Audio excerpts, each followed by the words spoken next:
It is. Last time I was too light. Is it okay? You don't have that halo. You're looking good. Oh, thanks. All right.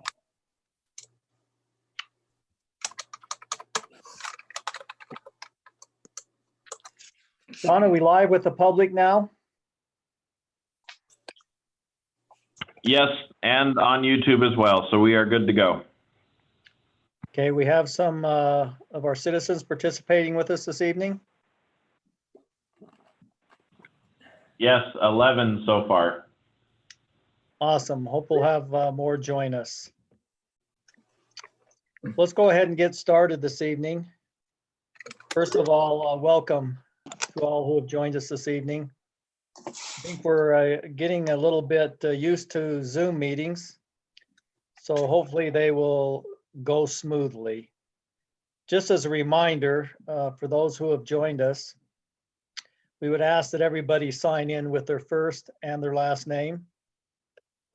That will allow John Call, who's administering this meeting tonight, to call upon you. So please sign in with your first and last name. Just as a reminder, we encourage public comments with a limit of 5 minutes. And those will be available by clicking on raise your hand. And then John will call on you at the appropriate time. Or you can type a comment in where it says chat. And John will monitor those and will read those to us at the appropriate time. And these two features will basically only work during the public comment portion of our meeting. And just as a reminder, the meeting is being recorded. You can always view it out on YouTube where it's being broadcast live this evening. We would ask council members and those who have joined us to mute their devices to help us reduce background noise and echoing if we could do that. You can also email any council members at the appropriate time, ccmm@northogden.org. And we would ask the council members, just as a reminder, not to utilize the chat feature to respond to comments. We would like to respond to those verbally after John reads those to us. So hopefully that'll set some of the groundwork for our meeting tonight, which we hope will go smooth. I want to thank Councilman Swanson for inviting Stephanie Casey to give us a message and our Pledge of Allegiance this evening. So Stephanie, if you are with us, would you like to start by giving us your message and then leading us in the Pledge of Allegiance, please? Sure. Can you guys hear me okay? We can. Okay, great. Well, today I just wrote down some thoughts I wanted to share, so I am happy that I have this opportunity. We're all trying to navigate what the phrase "the new normal" will mean for us, what it will mean for our community, our city. I have witnessed and read so many acts of kindness, giving love throughout North Ogden. Different beliefs, backgrounds, and opinions coming together to help each other through this strange time, most without fanfare or praise, just simply because. Getting involved and using your voice is sometimes hard, but accepting your situation peacefully is easy and does not bring about change.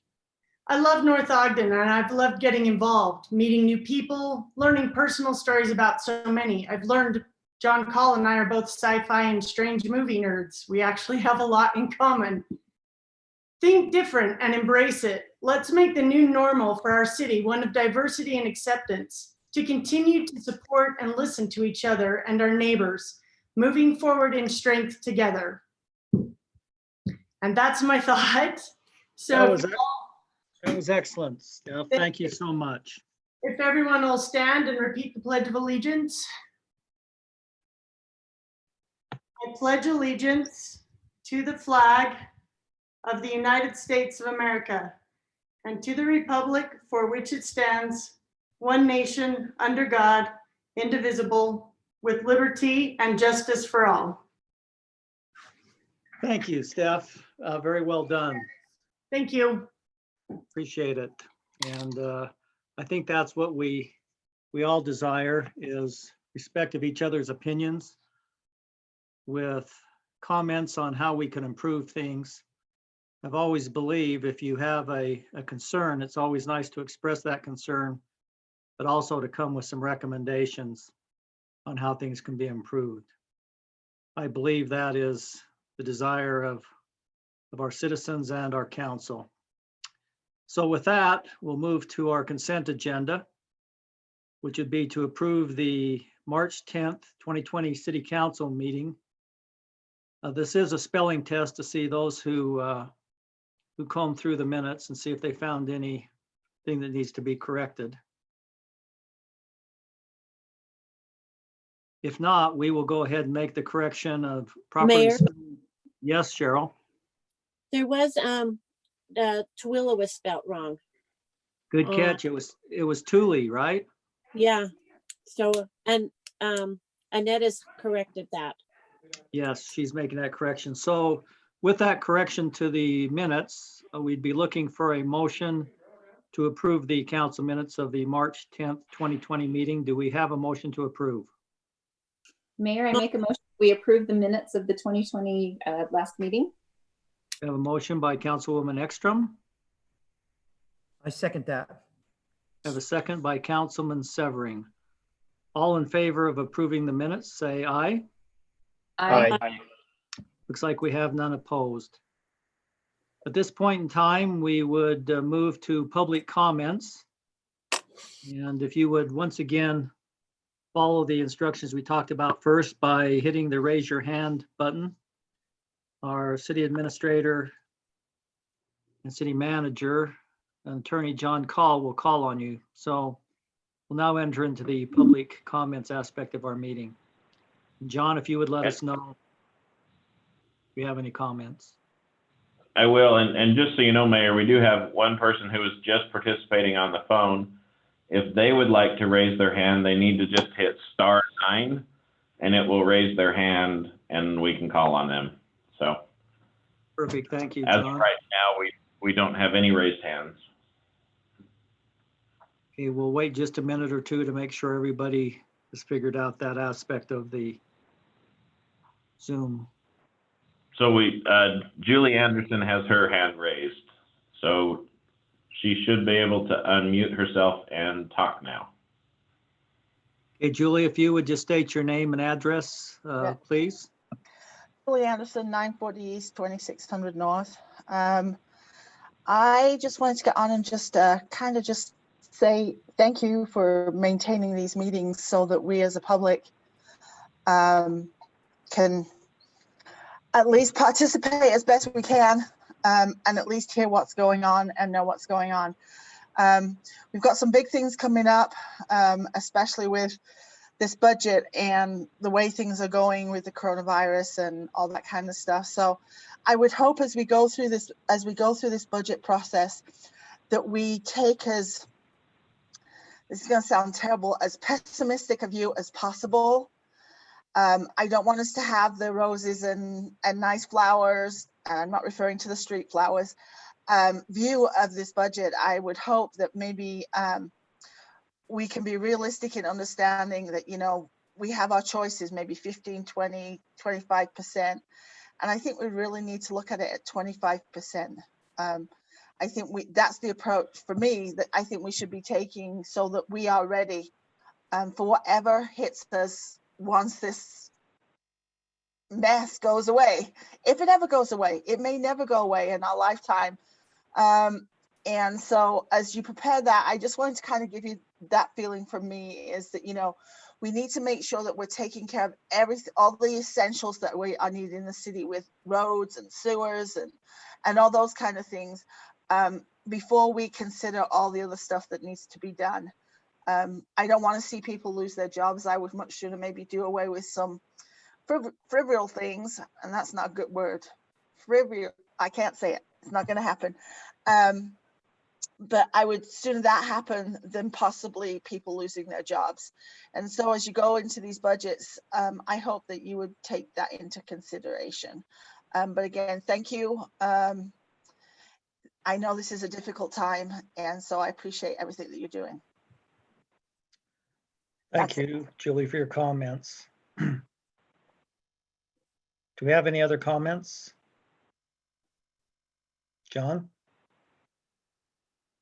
Not at this moment. Oh, wait, no, we do. Brenda Ashdown has a comment now. Okay. Brenda, would you state your name for us, please?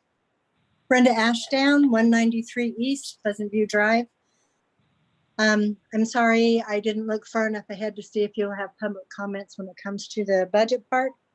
First of all, I want to say I agree with what Julie had to say. When you talk about recycling, I think at this time, it would be a really good time to stop recycling. I don't know if people understand that the majority, if not all of recycling is just going to the landfill. And I think that we're paying a lot of extra money to take another truck to the landfill. So my opinion, thank you. Thank you, Brenda.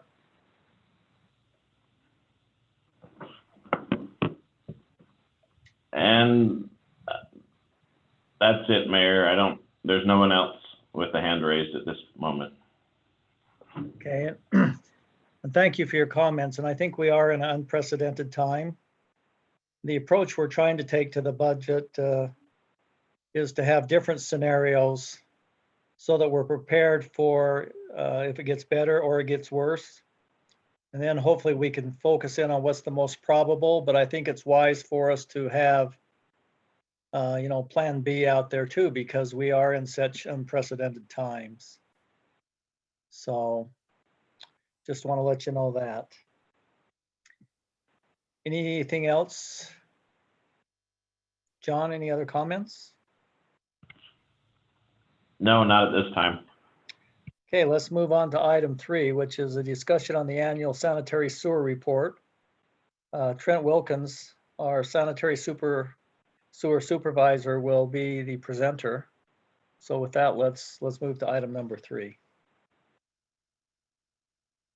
Is Trent with us tonight? I believe I'm gonna. Yes, he is I believe he's our phone call. Can you hear Trent, me? is that you? Yeah. Well, we're having technical difficulties. So, Trent, if you'll turn off your speakers on your computer, then there won't be this echoing effect. Okay, I think we got that solved. That sound better? Yes. Yep. All right. So this sanitary sewer report, we have to do it every year. And it tracks different things like budget numbers to see if we're prepared for upcoming years. Tracks it asks questions like how many sewer backups we've had over the past year. Make sure it asks who's all certified in the collections or up to grade like they should be, which we all are. There's myself, Brian, and Bruce Higley now. We had Bryce used to be, but he's left us. We've had one sewer backup last year due to roots growing in the lines, and we're in the process of getting that fixed so it won't happen again. So I called one of the guys at the state to ask the purpose of this report because I've never really known. And what he told me is it's to collect data from all the cities, and they compare each city to see where they are. The other thing is they want every city to be using some sort of asset management, and we've been using iWorks for at least 10 years to store when we clean lines and the depths of manholes and distance in between manholes. So we've been doing that for quite some time. And then they want to make sure the people in the sewer department understand their sewer system and know what they're doing. And I feel that we are up to that. And I know what I'm doing. My new employee, Kyle, he's starting to learn, and he's doing a good job. He's catching on real quickly. That's all I got for it. Any questions? I can try to answer them for you. You didn't see any significant deficiencies as a result of the report, I take it, Trent? No, I haven't seen any deficiencies. No, I haven't seen any. Okay. Thank you for your report. Are there any questions from the council members about Trent's report? We don't need an official approval of the report, I'm assuming, Trent? It's already been submitted to the state. Yes, it's already been submitted, and I don't think it needs to be stamped from what I've read this year. I think things are a little bit different this year because of everything going on. Okay. Thank you, Trent, for your report. Thank you. With that, we'll move into item number 4, which is the discussion or action to consider an ordinance amending the accessory building standards. And our presenter will be Rob Scott, our planning director. Okay, I need just a sec. I've got to move him in as a panelist to make it easier for him. But he should be there now. And I'll pull up your staff report, Scott, if you will unmute yourself.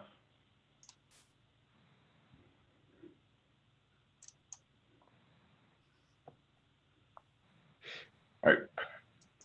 I'm on. You can hear me. Yep. So John, if we could just go straight to the ordinance, I think, and then I'll just give a quick overview here. You've had the opportunity, council members, to discuss this several times, and including with the latest joint work session on April 7th with the Planning Commission. And you'll recall that there were 2 things that you requested input on. One was the Kearney property, which has been suggested that their situation can be best rectified by rezoning their property to RE20. The second thing that was identified was that the idea was to establish a sliding scale for the RE20 zone. So John, if we could go down to page 2 of the ordinance. So what I've done is to help out, hopefully it is helping out, is that the lettering in green is the addition. Everything else is, we really haven't changed anything else within the ordinance except for the RE20 standards. So one of the first things that, as we started looking through this and the suggestion about a sliding scale, the thought was that our height standard probably could use some modification as well and simplification. We currently have 1, 2, 3, 4, 5 different scales. We've pared that down to 3. So a 15 to 17, 18 to 19, and 20 to 25. And giving you some suggested setbacks associated with that. The next one is, and if you slide down to 4, as part of the sliding scale, the thought was maybe for those lots that are less than an acre or border an R1 zone, that maybe just a straight number would be helpful instead of going to a calculation. So there's an option A would simply be keep the ordinance as it is. Option B would be to simply say up to 1,500 square feet. Next is the sliding scale that you requested. So the sliding scale is based on, as you can see, 1 to 2 acres, 2 to 3, 3 to 4, 4 to 5, and then 5 plus. And then we've given you some maximum sizes that would correspond to those individualized acreages. Mayor? Yes, Councilman Swanson. I have a question. Sure. Rob, on specifically the Kearney example, they border R1 zones on 3 sides. So does this proposed ordinance limit them to 1,500 square feet? Or are they in the 3 to 4 acres at 2,500 square feet? They are in the 3 to 4 acres at 2,500 if they rezone their property. Even though they're next to R1, 8 or 10 to the east? Yes. Okay, great. That answers my question. Thank you.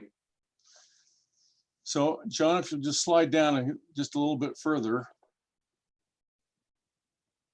We felt like that there's probably a couple other standards that would be consistent with this. So any large accessory building larger than 2,000 square feet, so we're talking about a large building, would have a minimum setback from the rear and side setbacks of 30 feet. You'll see that above that in the same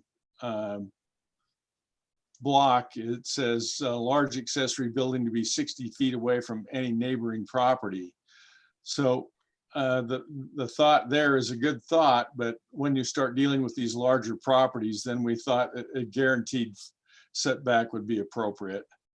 Then the last change is that sometimes what happens is we end up with people that will end up placing their buildings, and then on these larger parcels, they may want to subdivide. So this provision would be such that if somebody were to subdivide, what they would end up having to do is make sure that they made that building conform to the setbacks as part of their subdivision.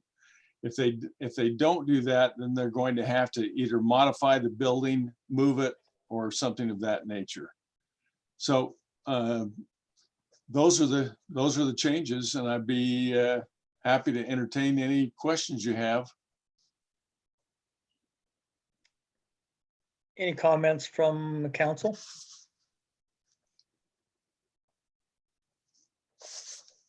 I think Rob has made the changes we requested.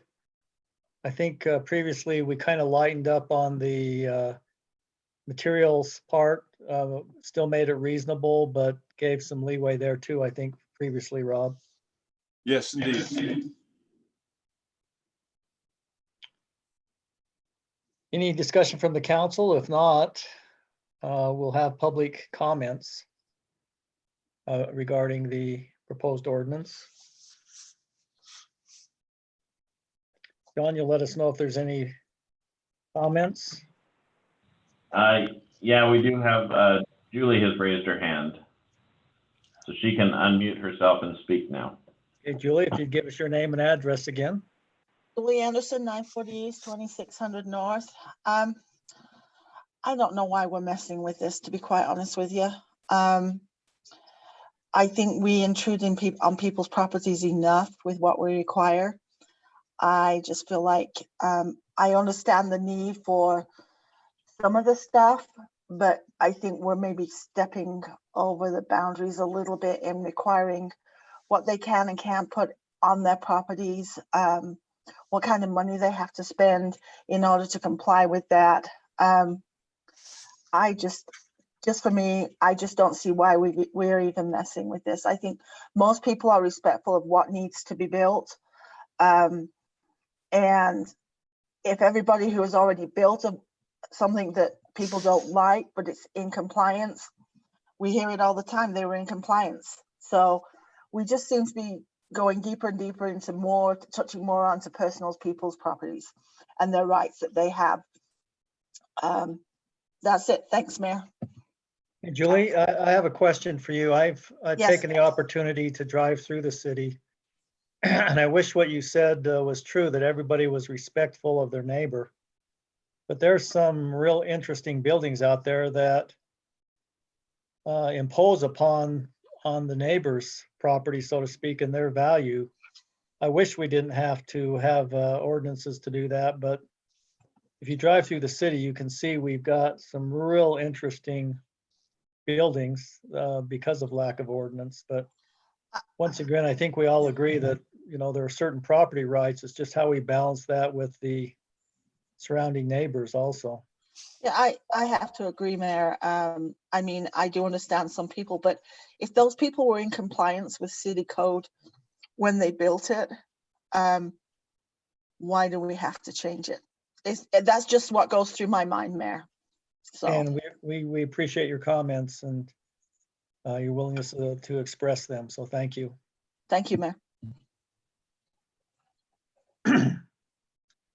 John, do we have other comments? None yet. We'll wait a few minutes to make sure everybody navigates through the process.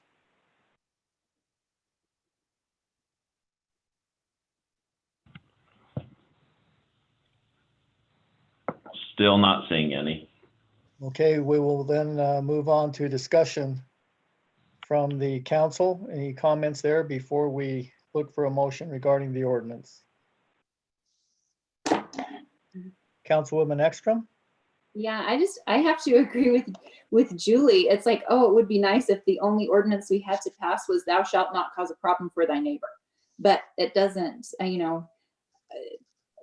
we're trying to pass something that's kind of that equal, just as the mayor said. And I think this is pretty good, right? I think we've kind of loosened up on some things that we were thinking of tightening up before. We've kind of made it a sliding scale so it's more appropriate to the size of the property, and then made the distance between where you can put the building and your neighbors. So from what I can picture in my head of what the Planning Commission and Rob Scott has put together, this seems like a really good compromise and rework, and I'm pretty comfortable with this. Thank you, Councilwoman Ekstrom. Do we have other comments? Mayor, Councilman Swanson, please. I just want to thank the Rob Scott and the Planning Commission for the work that they've done on this, and kind of listening to what council had said, listening to what residents have said, and coming up with an ordinance that I think does a pretty good job of getting where we need to be at the moment. Thank you for your comments. Comments from other council members? Councilman Swanson, I agree. As we first saw this, I think the term government overreach was actually used, and I think this is evidence that the Planning Commission and the council does listen. A lot of things that were really tight have been loosened up, and I think we've tried to be flexible on land size, but there always is that fine balance of maintaining those property rights. Are there any other comments from the council? If not, I believe, Annette, the ordinance is 2020-07. Yes, that's correct. We would be looking for a motion and a subsequent second. Do we have a motion? Mayor, I'll move that we approve ordinance 2020-07 as discussed. Second. And that's seconded by Councilwoman Stoker. Mayor? Yeah. If I could just interject, do you have a preference on option A or B under 4A? What would you say is the most liberal of the two, Rob? Option B. Then that's what we would go with. We may need to amend the motion. Mayor, I'll amend my motion to move to approve ordinance 2020-07, selecting option B under 4A. Thank you. Second still. We have a second still by Councilwoman Stoker. With that, we will have a roll call vote. Councilman Severing, let's start with you. Yes. Councilwoman Ekstrom, Yes. Councilwoman Stoker, Yes. Councilman Barker, Yes. Councilman Swanson. Yes. Motion passes unanimously. All right, let's move on to item number 5, which is a discussion regarding the recycling and garbage services. That will be led by Evan Nelson and John Call. So why don't we move to that point?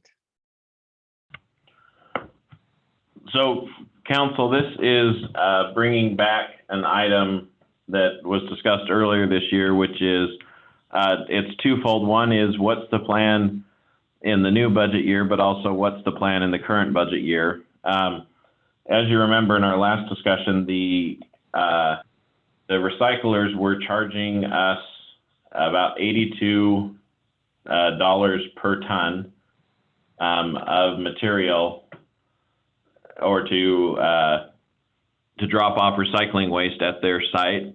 Most of that cost, based on what they told us in that meeting, was tied to the increase because of the low quality of the waste being delivered. They have now updated that number to provide us with some new information. Evan just got this information in an email this afternoon. And so what they're now telling us is the new gate price would be the $59.06 a ton. So that's about $23 less than the $82. But that is still $17 more than the current cost per ton if we took it to the dump as waste. And so one of the discussion items before you tonight is, what is the future of recycling in the city? What approach would you like to take? Dave is on this phone call as well to talk about some of the logistics of if we wanted to eliminate if we eliminated recycling, what would that look like? What are the options and things to talk about? We also have some things to talk about with the actual pickup contract. So that's with Republic Services. We've been looking at the options of extending the contract with them, going out to bid, or because of some of the costs, possibly bringing that in-house. So I think the first question might be, where do you want to start focusing? Do you want to just focus on recycling first and then talk about the garbage collection contract? Or do you want to tackle it all as one big discussion? They seem to be interrelated, John. If we look at hauling our own garbage, that may have a effect on a recycle. Why don't we start with the garbage hauling first? Okay. So I'm going to share with you, or this is an Excel spreadsheet that we put together related to what our current contract is, which is this column in our cost per can. So the only thing this is taking into account is the cost to hire a collection company to drive their truck around and pick up our trash. We still currently pay the tipping fee at the county. So this number does not include what the county charges us to accept our waste or what Recycled Earth charges us to accept the recycling.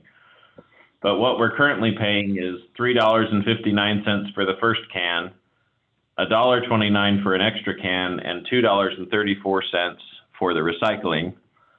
Recycling is picked up every other week, and everybody in the city who isn't in an apartment or some other sort of multifamily home has a first can and a recycling can. So currently, that cost is $38,000 a month for all the cans that are out in the city that we pay the contract hauler. They have come back and said if we would like to extend the contract for another 12 months, the can prices would go up respectively from $3.59 to $4.09, from $1.29 to $1.69, and from $2.34 to $3.26, which is an increase per month of $9,332 based on the current number of cans that are out in the city, which ends up being a 24% increase in total cost for collection. To put that into perspective, sorry, I might need to scroll over a little bit. We are currently paying $460,000 a year to pick up trash. This would increase the cost to $572,000 and some change. They also have mentioned that in their experience in the market, and we have followed this up with some other cities, that if we were to go out to bid, we would actually see a higher increase, not only from our current provider, but from other providers as well, equating to roughly a 54% increase, which is this number over here, which is jumping from the $460,000 to the $711,000 range, or about $250,000. Both of those numbers are extremely high and not palatable in staff's opinion. So we looked at what other options there were, and some of the cities around us currently do trash in-house. So Dave has done some research on what it would cost to lease some garbage trucks, to put people in those trucks, and then to pick it up with gas and insurance and things like that. That is what this information is showing you. If we were leasing a truck at $57,000 a year, and we were looking at all this information, we would be in the $386,000 range for total cost to collect. This assumes that the current employee we have in solid waste would be in one of the trucks. So we would hire 2 new employees. That would actually put a strain on the solid waste department as well as others. So there might be a need to actually increase and hire 3 employees instead of 2, which would increase the cost of 5 or 456. And you can see that this number, this $456,000, is fairly close to what we're currently paying a year at $460,000. But it is over $100,000 less than what the renewal rate would be at the $572,000, and it's over $250,000 less than what we're being told the open market bidding price would be. So now that I've thrown so much information at you, you probably can't remember everything I've said. What questions do you have or thoughts? It's a little unique for the council or for the city to be looking at increasing services and bringing stuff in-house, except for the numbers appear to be looking correctly. Dave, I'm not sure if you can unmute yourself, but it might be helpful as well to provide any feedback you've received from Ogden and Brigham City as you've talked to them about their hauling. John, experience.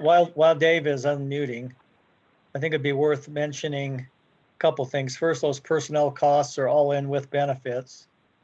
But second of all, we have had discussion regarding an interlocal agreement with some of these other cities in case we ran into a problem with a truck breakdown or something of that nature. So just maybe 2 things to toss out while the council's thinking this over. Okay. Dave, we should be able to hear you. I think you're on the phone over at Public Works. Okay, so yeah, just like Mayor said, I've been in contact with Ogden City and Brigham City in discussing this, just because they're local, they do the exact same thing in-house.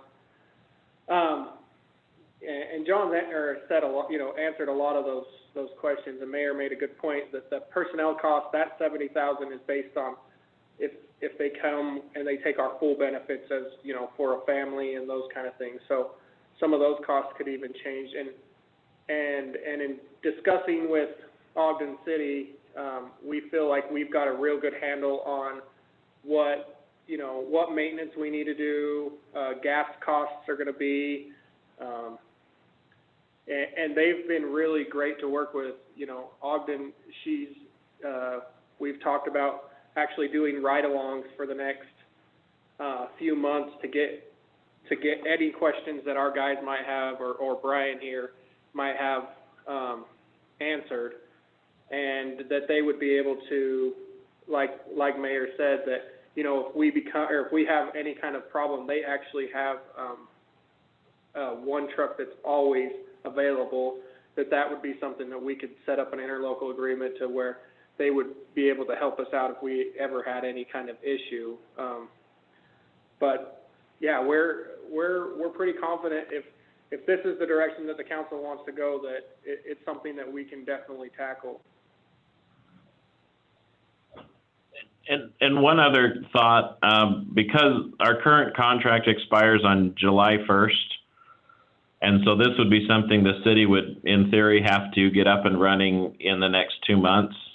We've talked with some of the providers of garbage trucks. That's pushing it to get a brand new truck to lease. But Dave has tracked down through that same state contract leasing company. We could lease a couple trucks that are coming off of other leases from other organizations and use those for a year while the ones that we would order would come online. So that would reduce the initial cost of the per year trucks for the 171,000 would be less than that per year, because it's an older truck at a better lease rate. But we wanted to give you the numbers of what the ongoing cost would be moving forward. And the other thing is we won't need that third personnel guy if you guys choose to go away from recycling. If we choose to not do recycling, you know, we'll be able to do it with 2 trucks, or the routes with 2 trucks. So then that would be able to give us two personnel, you know, to where we'd only have to hire 2 people. So that comes into factor too, as far as if we're going to go with recycling or without recycling.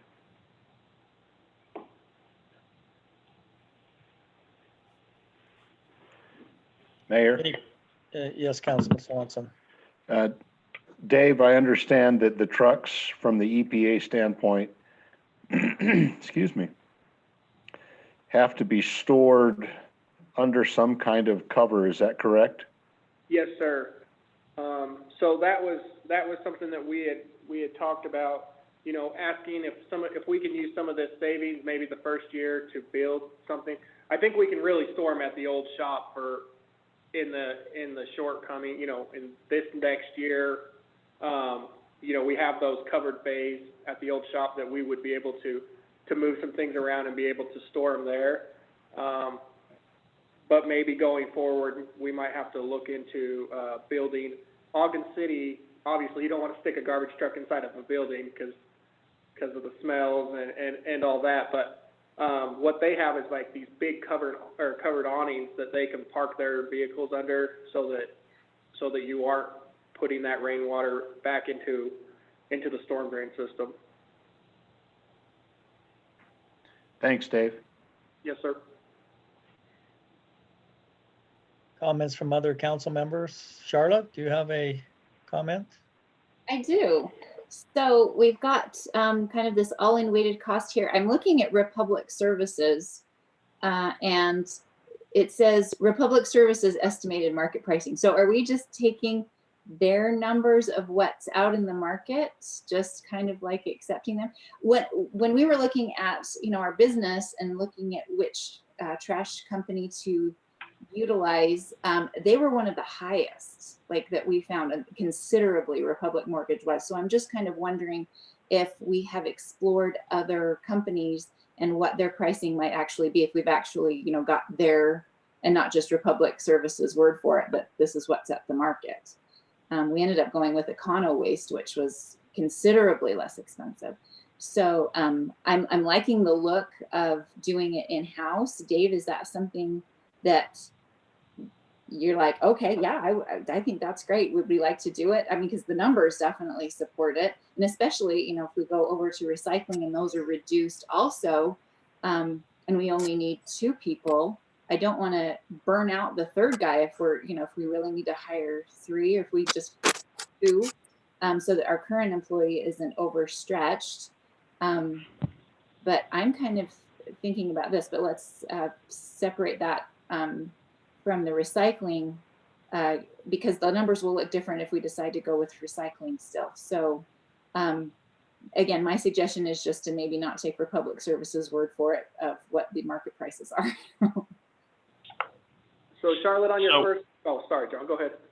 I was just going to say, so the 2 numbers that Republic gave us is the higher, or the top numbers here are, if we just extend the contract, that's the price they're willing to agree to. If we go out to market, this is the price they will most likely come back with their bid on. So they both are significantly higher than what we're currently paying. In Weber County, which just went out to bid for, you know, they divided up the county residents into groups and went out to bid. Understand that there's a lot of distance between the houses, and there's some other complicating factors, but Weber County is paying $6.15 for the first trash can, and then $5.59 for additional trash cans. And Highland went out to bid, and their first trash container was at $5.54, and their second one was $5.08. So, and granted, these are all numbers we're getting from the person who's trying to convince us to just extend their contract. But we have done some follow-up with other cities and are seeing per can rates that are higher. And, you know, with this, if we were going to do it in-house, we would pick up all the cans, recycling and trash. And the only question would be, where do we take the cans to? You know, and that's a discussion that I think we'll circle back to as we circle back to it. Dave, what were you going to say?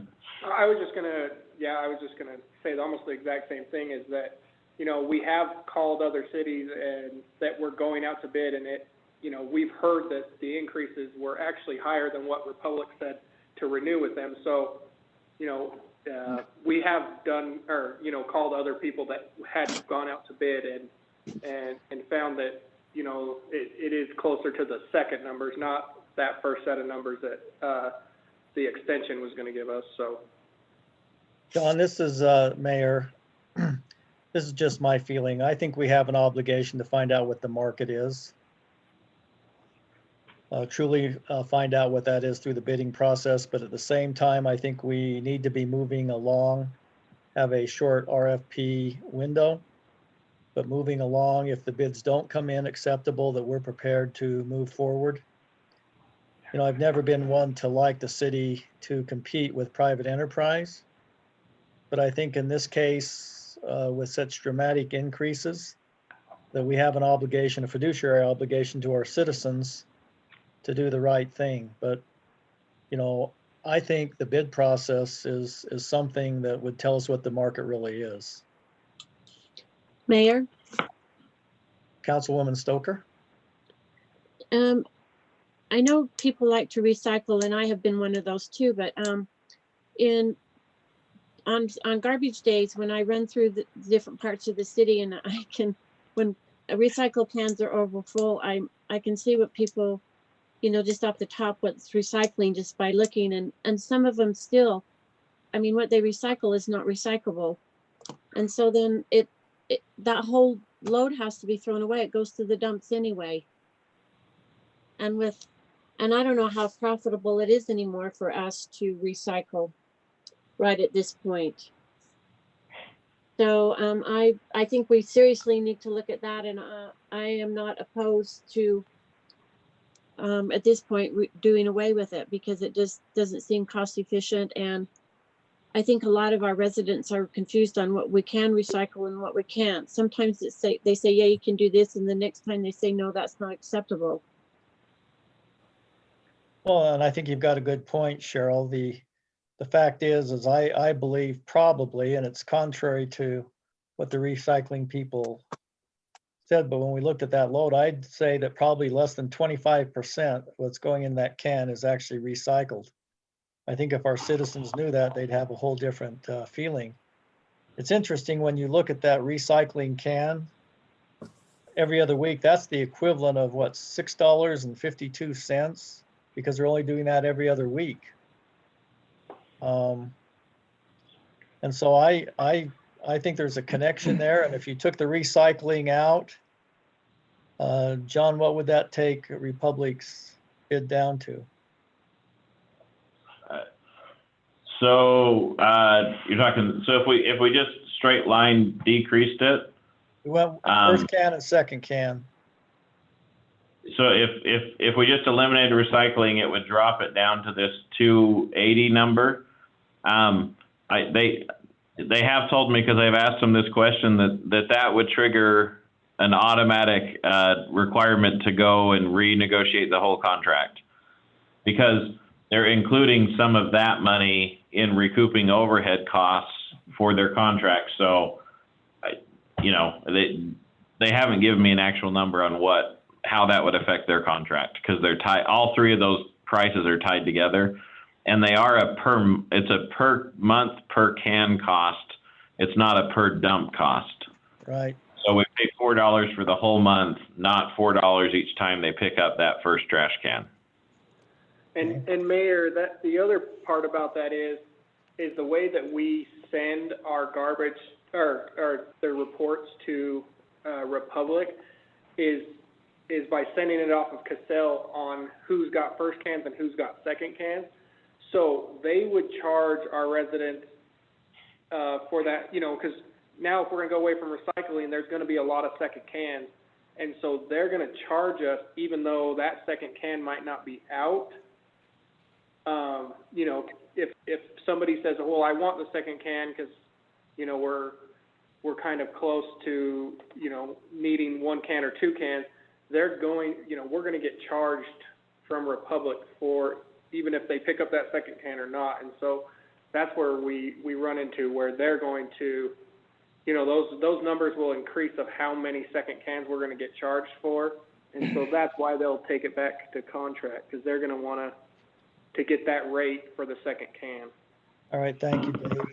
I'd like to hear from each council member on this issue in regards to the garbage contract separately from recycle right now. And then we can make the decision on recycle. Let's start with Councilman Barker.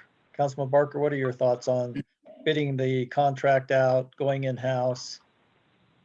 I'm in favor of keeping it in-house. Looking at the numbers, we're talking budget and we're already trying to make up money. Well, this proposed budget that John and Dave talked about, $456,000 for 3 personnel and 3 trucks, is less than what we're paying now. So we're already saving money, and that's not accounting the increase in that Republic wants to charge us. So where we got to look at, we're supposed to look at how we're going to save money next year. This seems like a good way to save money. And it's even probably better for our residents, because it'd be our own employees taking care of our own residents. Okay, thanks, Councilman Barker. And I think just adding to this, as we talked about this, even if we're off a little bit, we've still got quite a bit of room between the new bid and what we're estimating. There would be additional charges to solid waste in regards to the administrative cost because of the way it's allocated, but that's not an incremental cost to the city. So thank you, Councilman Barker. Let's go, Councilman Swanson. Thanks, Mayor. Dave, are you still out there? Yes, sir. So if we go in-house with our garbage collection, we have to also purchase cans, is that correct? No. We already own our own cans. Okay, so I had heard something about cans being picked up. I guess that's just the recycling. with that in mind, I agree with Mayor that it would be nice to get an actual bid process. I don't know how fast we can get that done. I don't think they're gonna come back anywhere near the what is that, 456? And that's, we're looking at 386 or somewhere around there, 386. If we eliminate recycling and we only have to have 2 personnel and 2 trucks, that comes down quite a bit more. I think it just appears to me that going in-house is, there we are, we're at 304. It just seems that's the smart thing to do. Though I do agree with you, Mayor, that it'd be nice to know what actual numbers are. Can we have a 2-week bid process? So we would have to go out to RFP. I don't know if we can do a 2-week. We can ask. Okay. But the biggest problem I think is going to be those trucks. Like John mentioned, it's pretty tight window already to get these leased trucks. I'd have to reach out to them and find out how they felt. If we went to bid and opened up in 2 weeks, would we still get the trucks here in time to start July 1? But I can have that answer to you by tomorrow. Dave, what are your thoughts? I think it's a big task to take on, but I think that we can handle it. I think it's going to be a learning curve at first, and I think it'll be all hands on deck for the first little, go around and, training truck drivers how to do it. And then, we also probably need to have our own, a bunch of our other guys that are already in public works, learn how to do it as well. So if people are off work or anything like that, but, it's something we can definitely do. It's going to be a learning curve at first, but I think we can handle it. And Brian's here with me too, if you have any questions for him. And, Mayor, and also, we can reach out to Republic about the idea of potentially doing a 2 or a 3 month extension while the RFP gets some time to resolve itself. I think we would bump to those proposed numbers at the minimum, but they might give us the chance to use that as some breathing room. Okay, thanks, John. I don't see how they're going to come back. I think we do go ahead with the RFP, but I think, as Mayor intimated, we start moving forward with bringing this in-house. Dave, let me ask you a question. How do you assess the probability of hiring someone, two individuals? Obviously, the market is soft right now. I would assume that city benefits are substantially greater than what they'd be getting with Republic or any other independent hauler. Yeah, I just think we need to hear from you the assurance. The old adage out there is government never does it as good as private enterprise.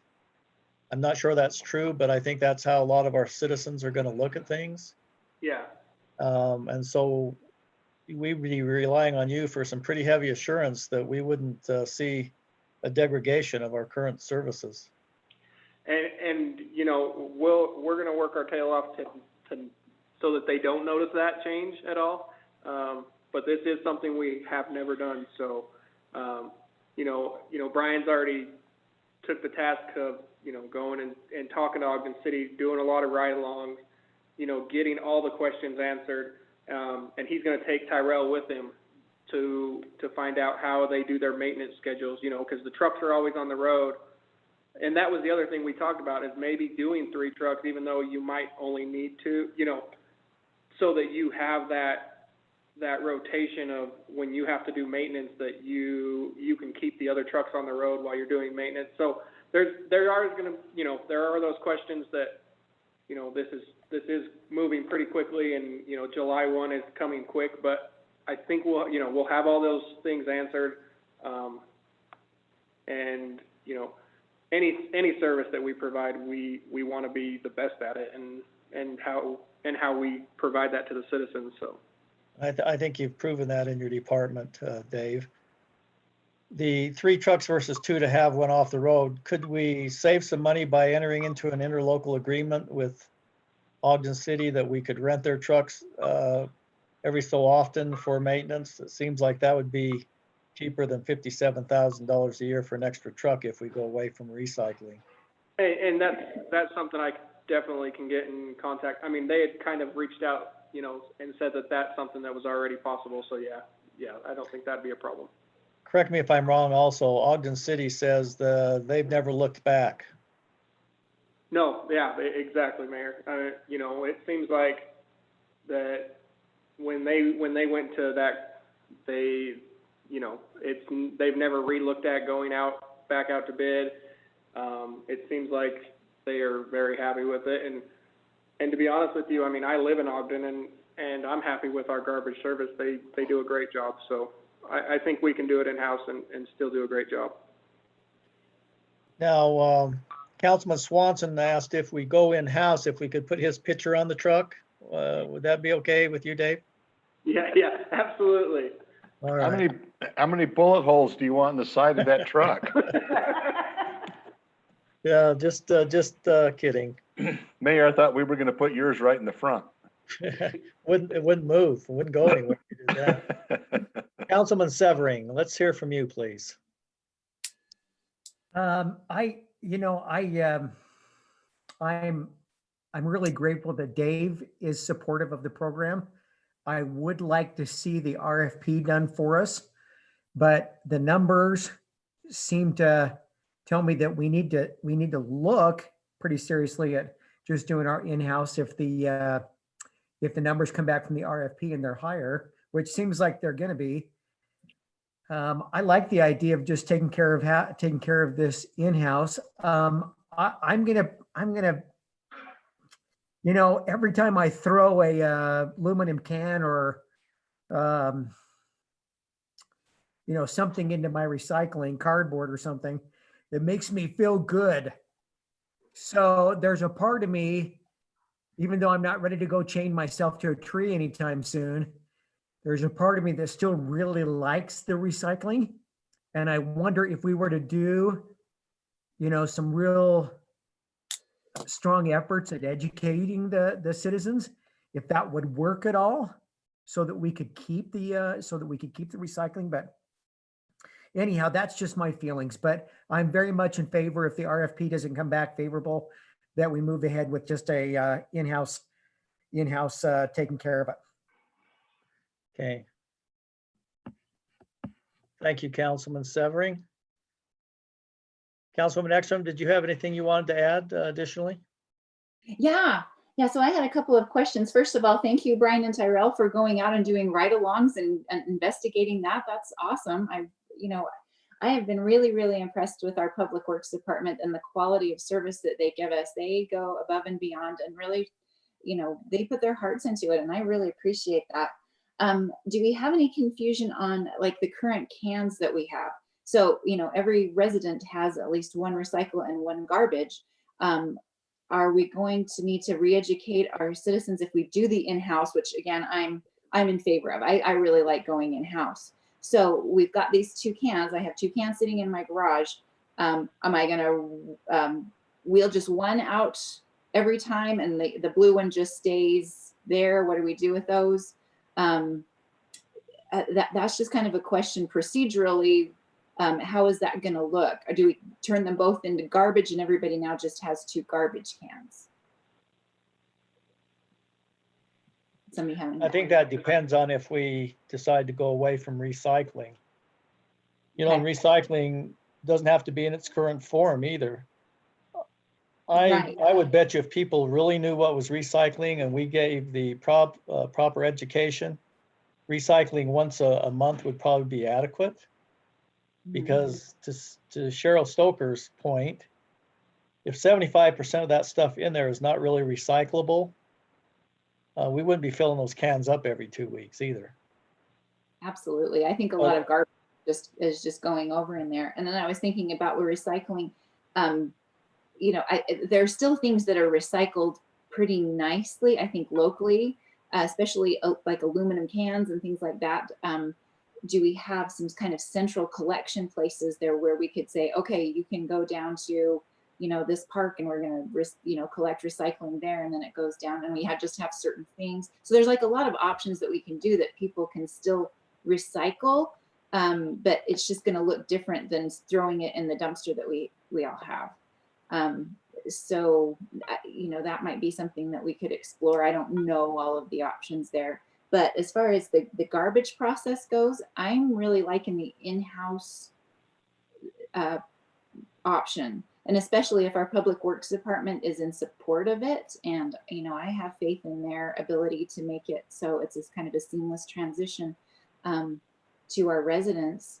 It really, I can't wrap my head around the other numbers when they're so much higher. And again, we are dealing with kind of a small window. I don't know that we can get an RFP from anywhere else quickly enough to get July 1st, you know, and that, you know, if John thinks Republic Services will extend us to give us a little extra time to get that RFP, I don't know how willing they will be to do that. But, you know, long and short, I like the in-house option.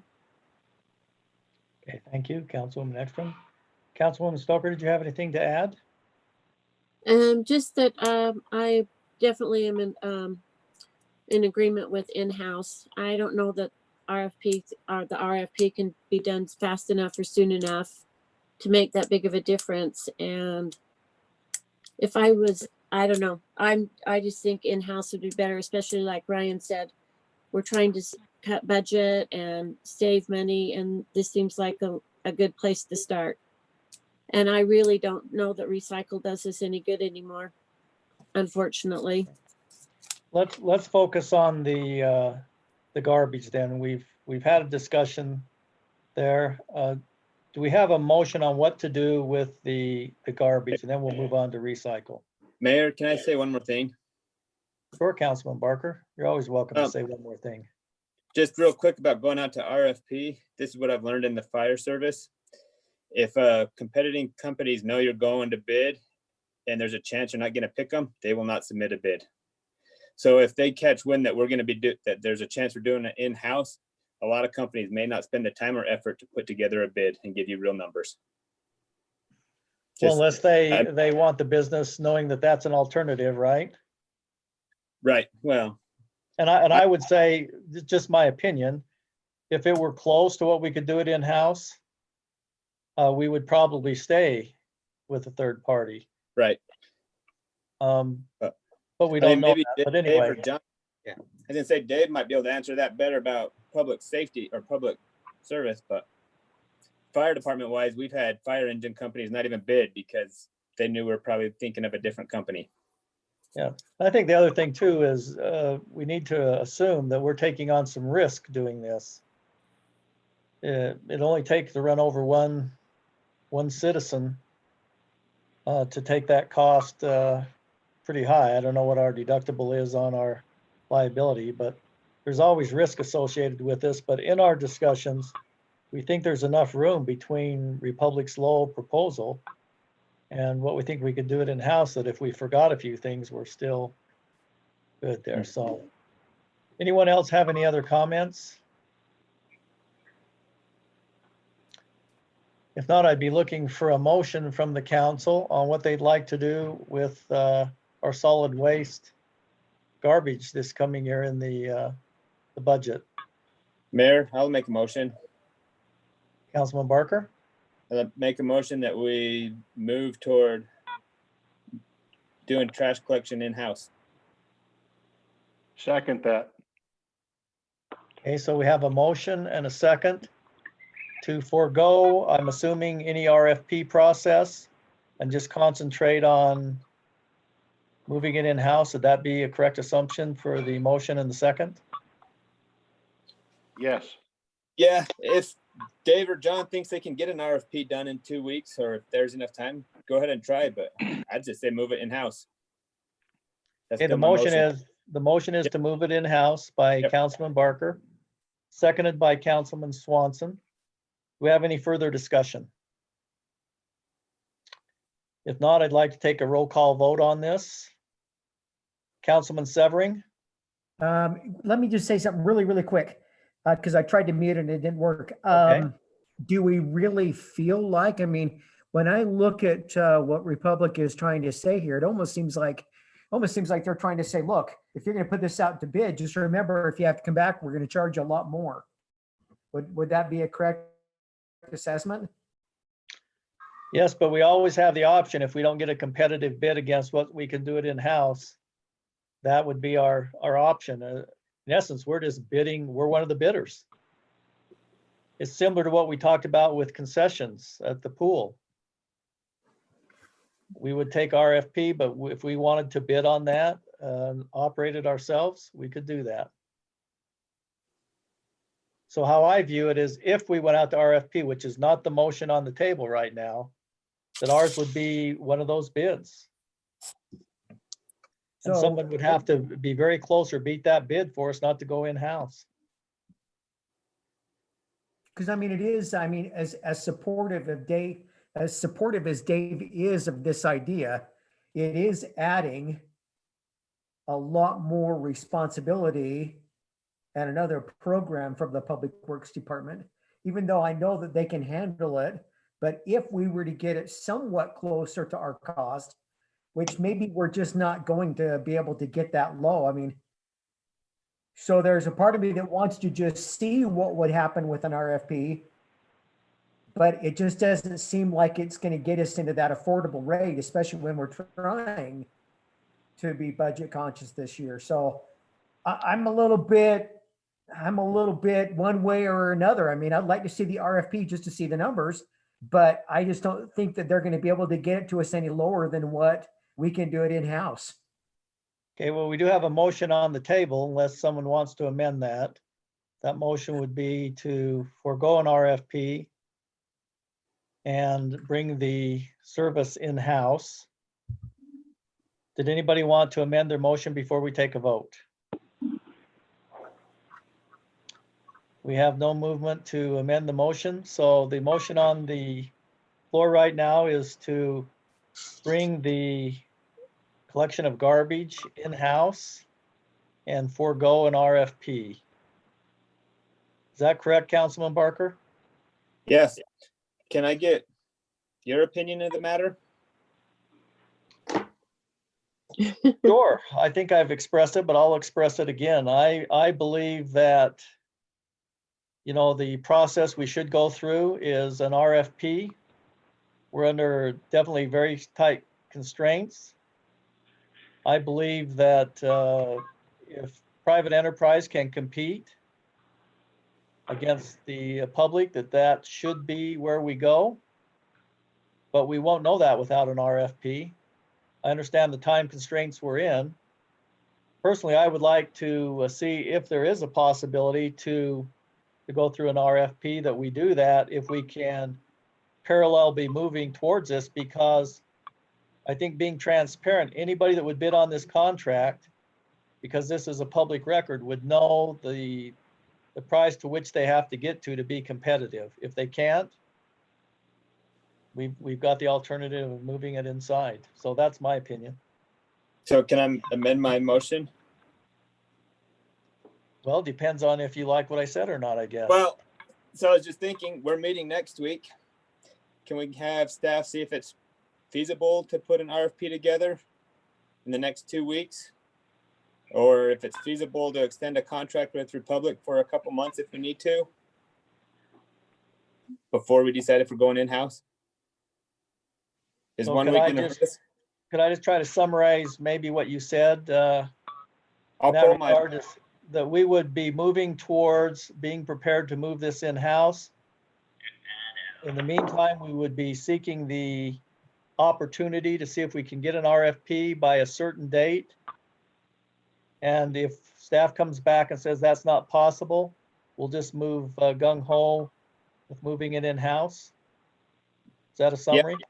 yep, I'll pull my motion if we want to wait a week and find out all the options. I can't understand why they wouldn't be able to get us bid this. I mean, if most of these numbers we should be able to get a response back from them relatively quickly. We'd be involving what, 3 other companies, John, that we would ask to propose that could, we have Econo Waste.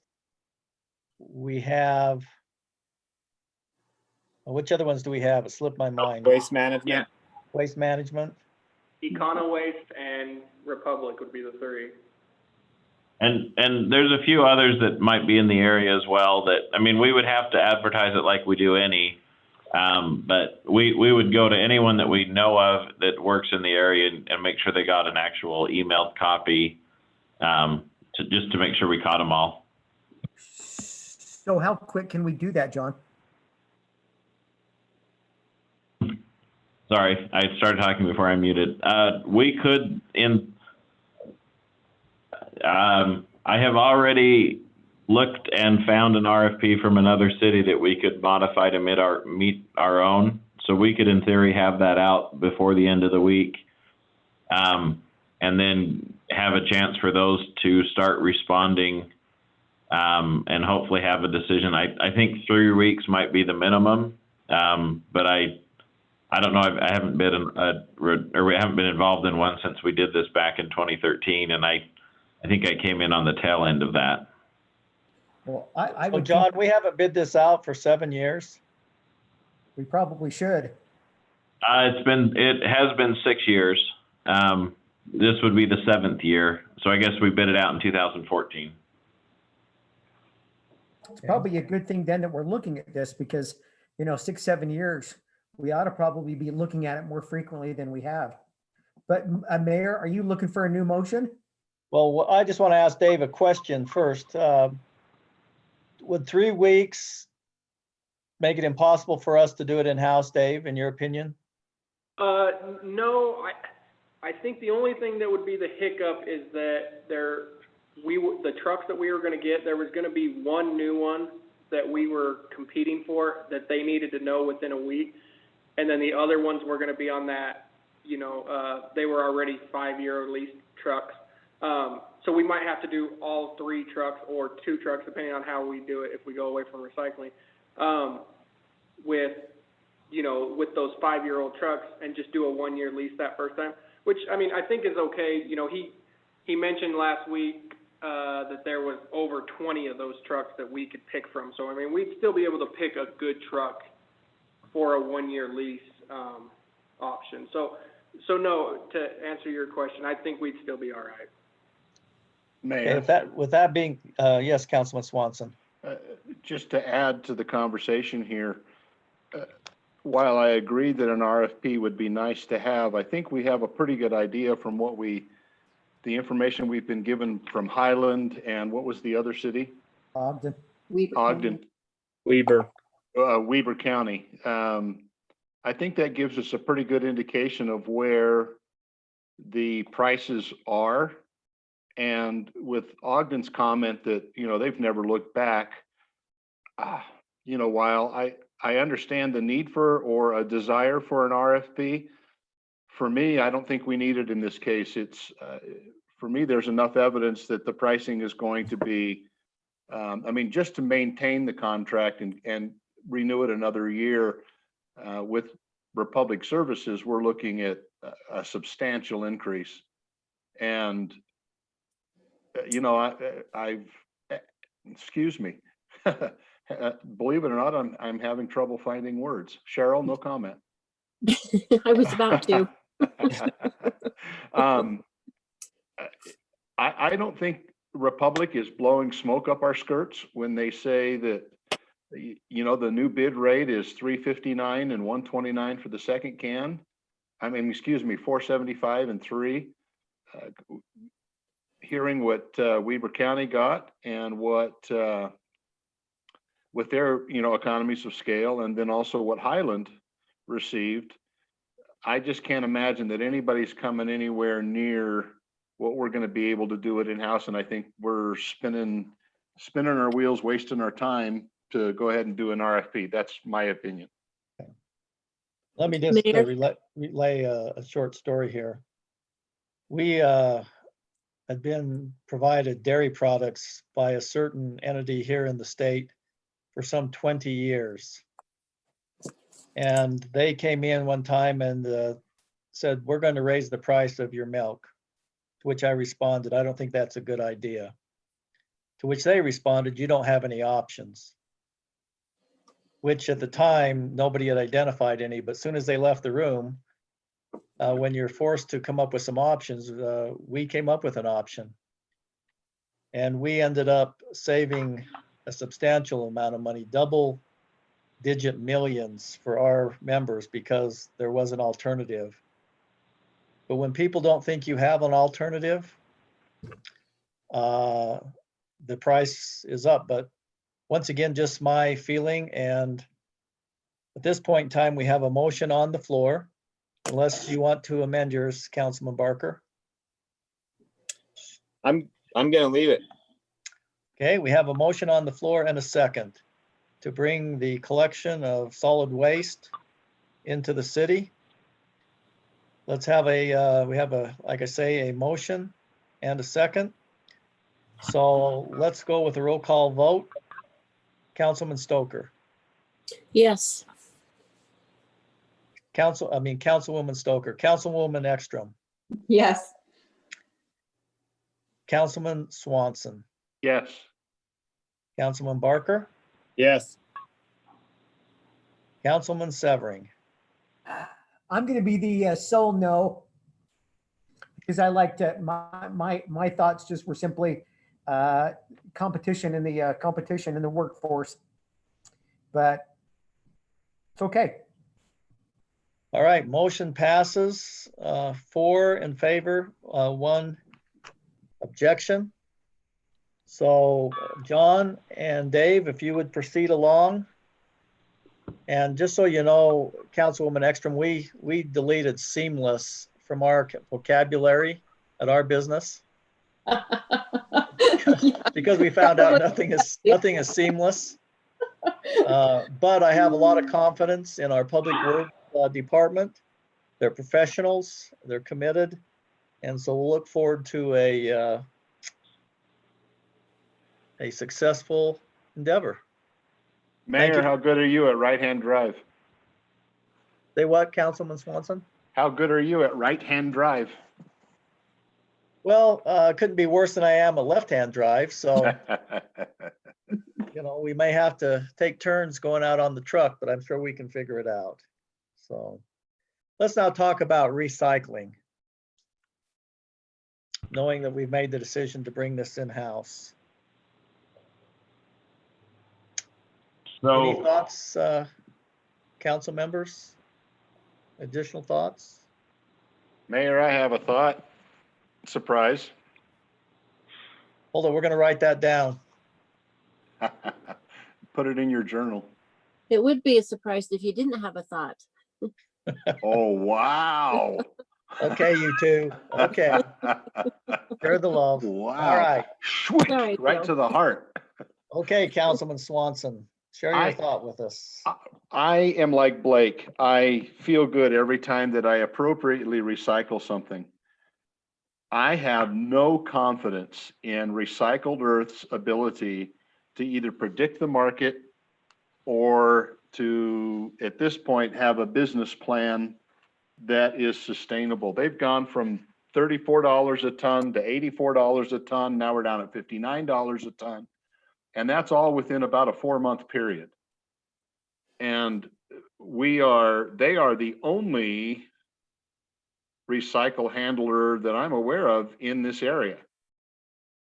There were others, but they're gone. And I have zero confidence in their abilities.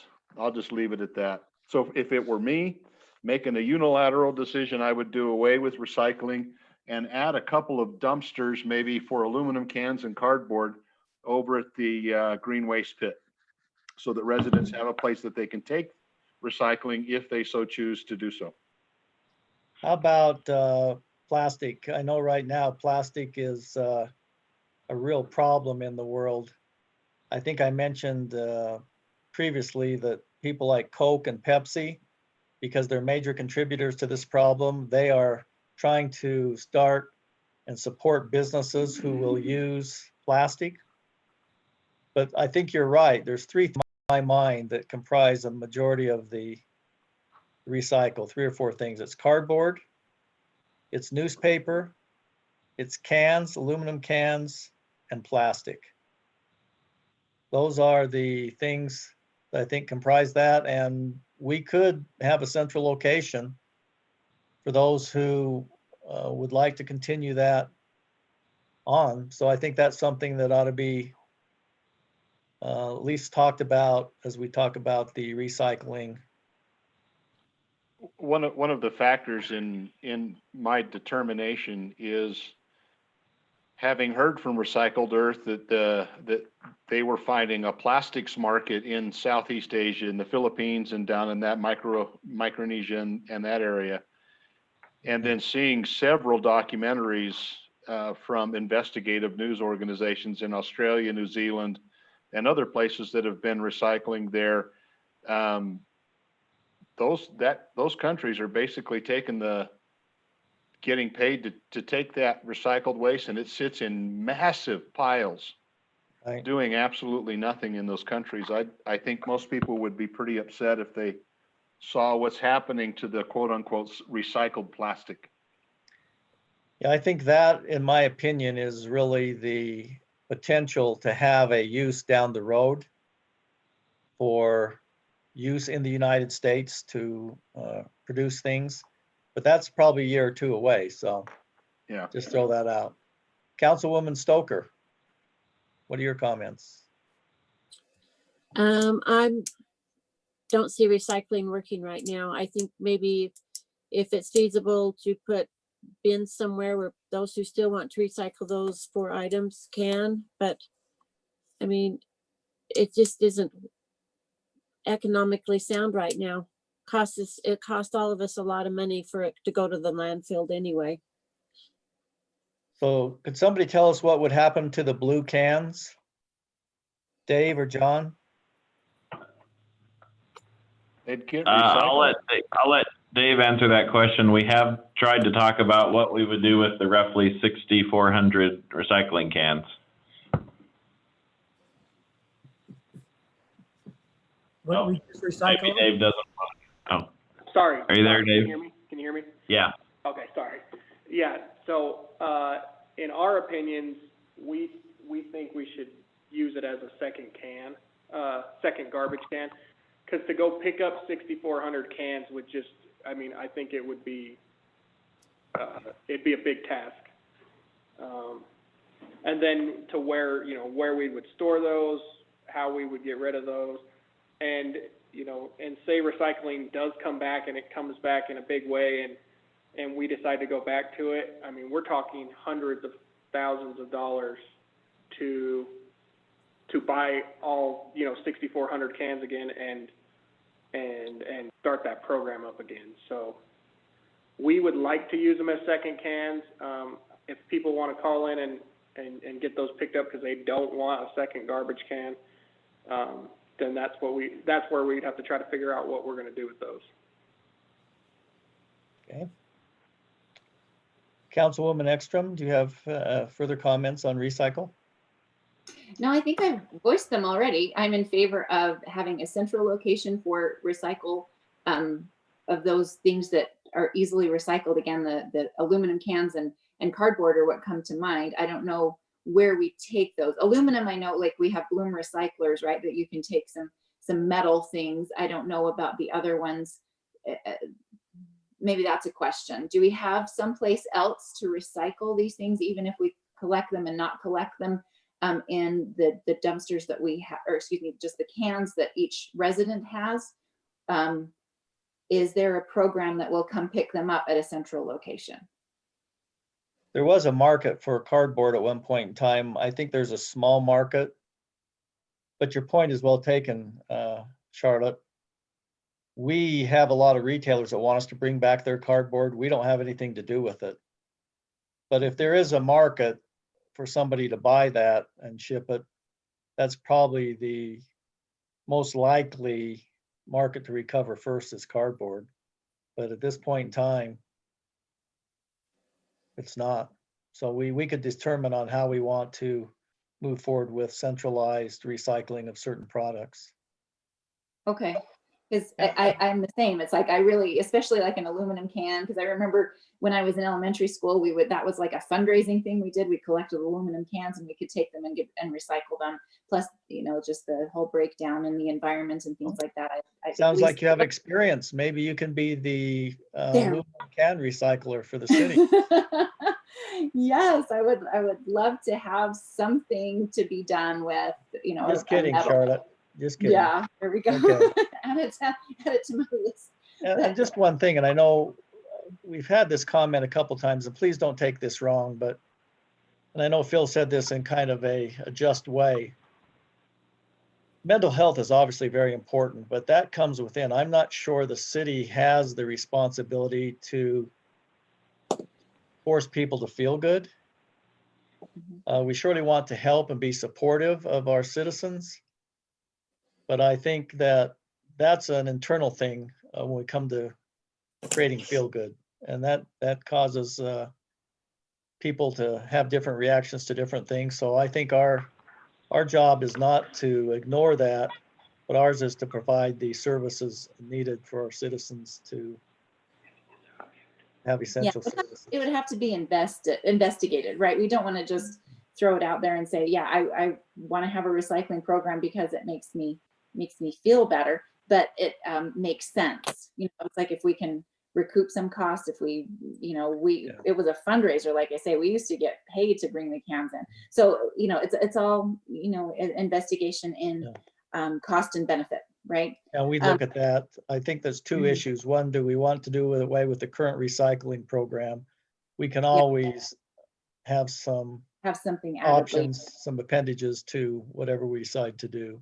Absolutely. So my feeling is that we do away with recycling as we currently have it. We use the second can, just as Dave suggested, as a second garbage can, and utilize it that way. So we're not trying to deal with those anywhere, and go forward from there, maybe keeping the option open to look at centralized collection of recycling if it makes financial sense. I think there's something to learn from this experience we're going through. As Phil pointed out, it went from $41 to $84. And when we refused to basically to buy on $84, now all of a sudden it's $59, right? Mm-hmm. So I think there is obviously importance in negotiations and having alternatives. And that's what we're talking about here, is an alternative. Councilman Severing, do you have anything else to add about recycling? What's your position? I agree with I agree with Councilwoman Ekstrom. I think we do away with how we're doing it right now, as far as like curbside service. But there is going to be a segment of people like myself who will save the cardboard and will want to put it somewhere. And I think we meet some of our population's interest in wanting to be, conscious of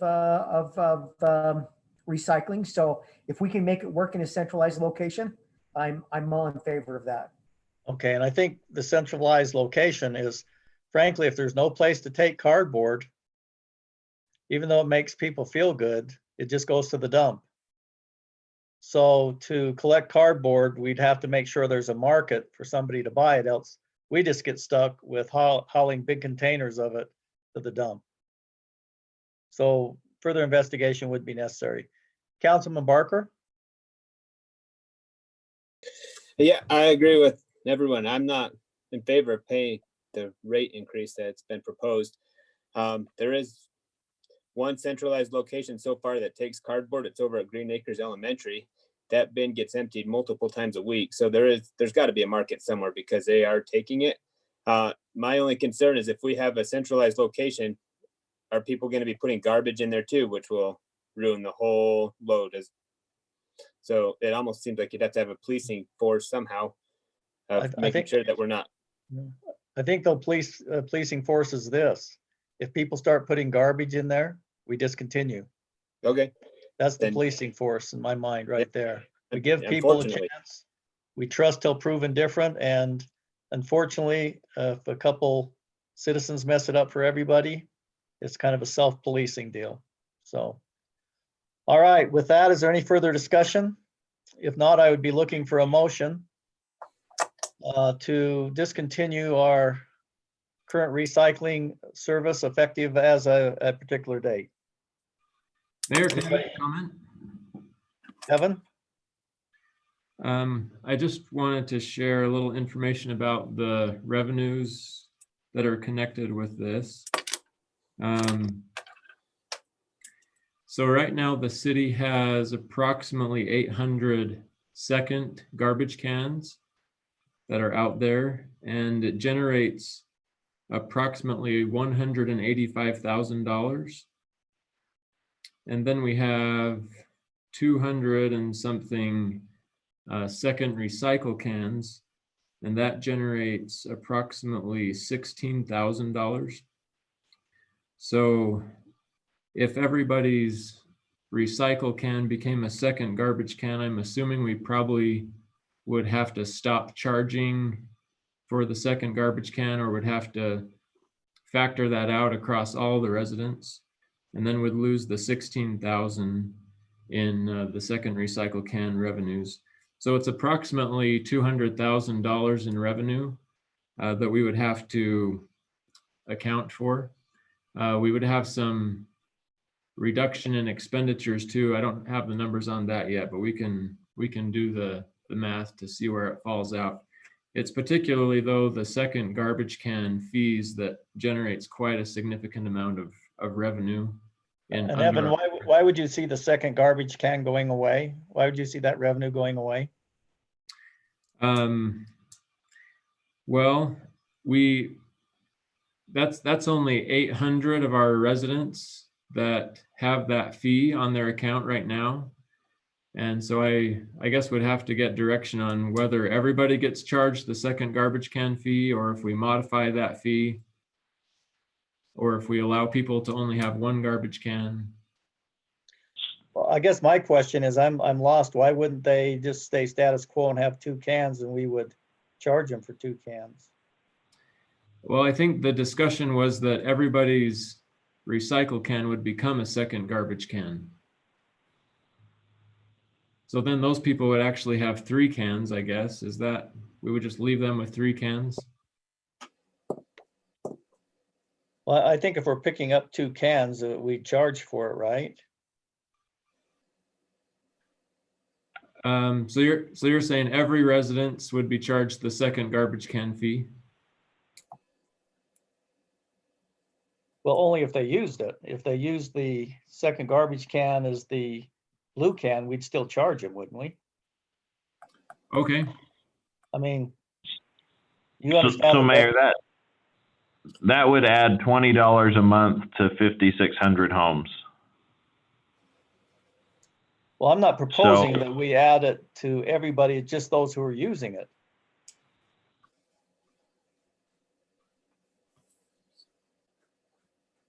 Mayor, I think Okay, part of the issue is if we leave the second can at everybody's house, those who are not using it because they don't want the $20 a month added are also going to want that can picked up. And then we're into how do we pick it up? Where do we store them? I think most people, and again, I'm just assuming here, I think most people who have been using a single black can and a recycle can, if we eliminate recycling, they're not going to get everything into one black can. And maybe we look at, since we're in budget season and we're going to an obligatory, essentially, second can across the city, because it's going to everybody, maybe we look at, we significantly reduce the cost of a second can. Councilman Barker? We're still going to take a decrease from the recycling costs. So everyone will have a second can, but they're still decreasing what they would have paid to recycle. So I don't know if it's a total, I can't remember what the utility bills are. So Evan, what revenue do we collect versus the cost? Are you saying we're making money off of solid waste? So we collect $185,000 just for the second garbage cans. Our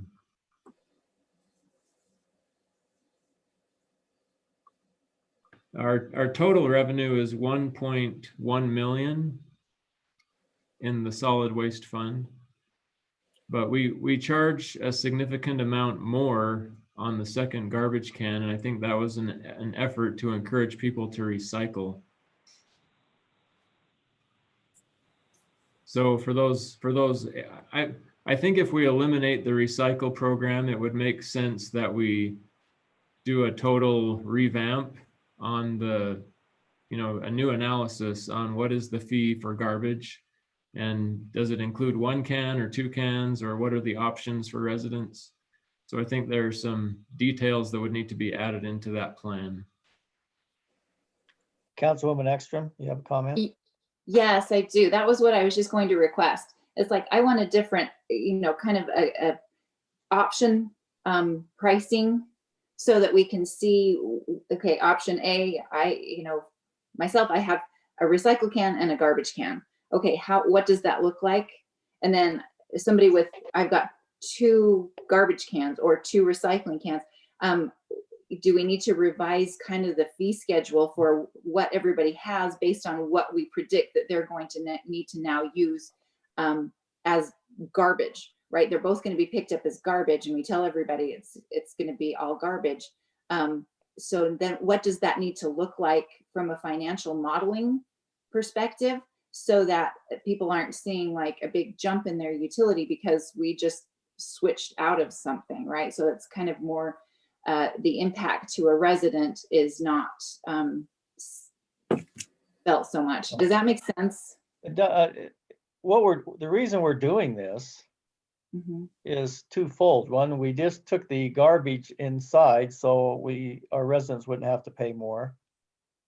We're saying recycle is not effective, and if we're collecting revenue on an ineffective program just to collect revenue, that concerns me. So I agree we're going to have to look at the financial model, but the overriding reason we're doing this is to save the citizens, the city money, which in turn saves the citizens money.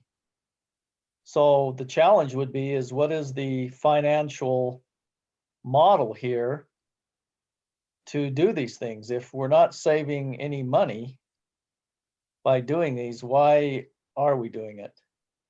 Exactly. So that's what I'm asking Evan and John to put together some sort of financial model we can look at that takes into account the difference in revenue from a second garbage can and switching it over. And so, I can't even think of all of the different permutations and computations of what we would put together, but we need to make sure that the residents are really clear on what's going to be happening and why we're doing it and what cost savings that we're looking at, just so it's clear and understandable. Is that, Evan and John, does that make sense to you of like what I'm asking for? Does that? Well, could we have a motion that would state that our intent is to do away with recycling, conditional upon our city manager and finance director putting together a financial model that doesn't put additional burden on the city and the citizens? One additional thought, Mayor, if I may, before a motion is made. Go ahead, Councilman Swanson. If we're looking at 185,000 that is revenue coming in off of 800 second cans, and we go to everybody in the city having a second can, and we take that same 185,000 and spread it out over all 6,200 homes instead of just 800. Perhaps that is one way that the fee is reduced and it becomes equalized across the city. Yeah, that's surely one model that could be looked at, because we were paying $3. What was it for a can on recycle again? John? $2.34 is the current pricing. $3.26 was the proposed. For two pickups a month, right? Right. Currently the city charges $2.39 for a trash can and a recycling can to be picked up at each house. An additional $19 is charged if someone wants a second trash can, and an additional $5 is charged if they want a second recycling can. Okay. Well, I'm confident with the reductions in the cost that we can come up with a model that's fair to our citizens. If we find out that's not the case, then we go back to the drawing board. But at this time, I'm hearing from the 5 council members that the current program is not acceptable unless proven otherwise. Would that be fair? Yep. Okay, do we have a motion or any further discussion before we go to a motion? If not, I'd be looking for a motion from a member of the council.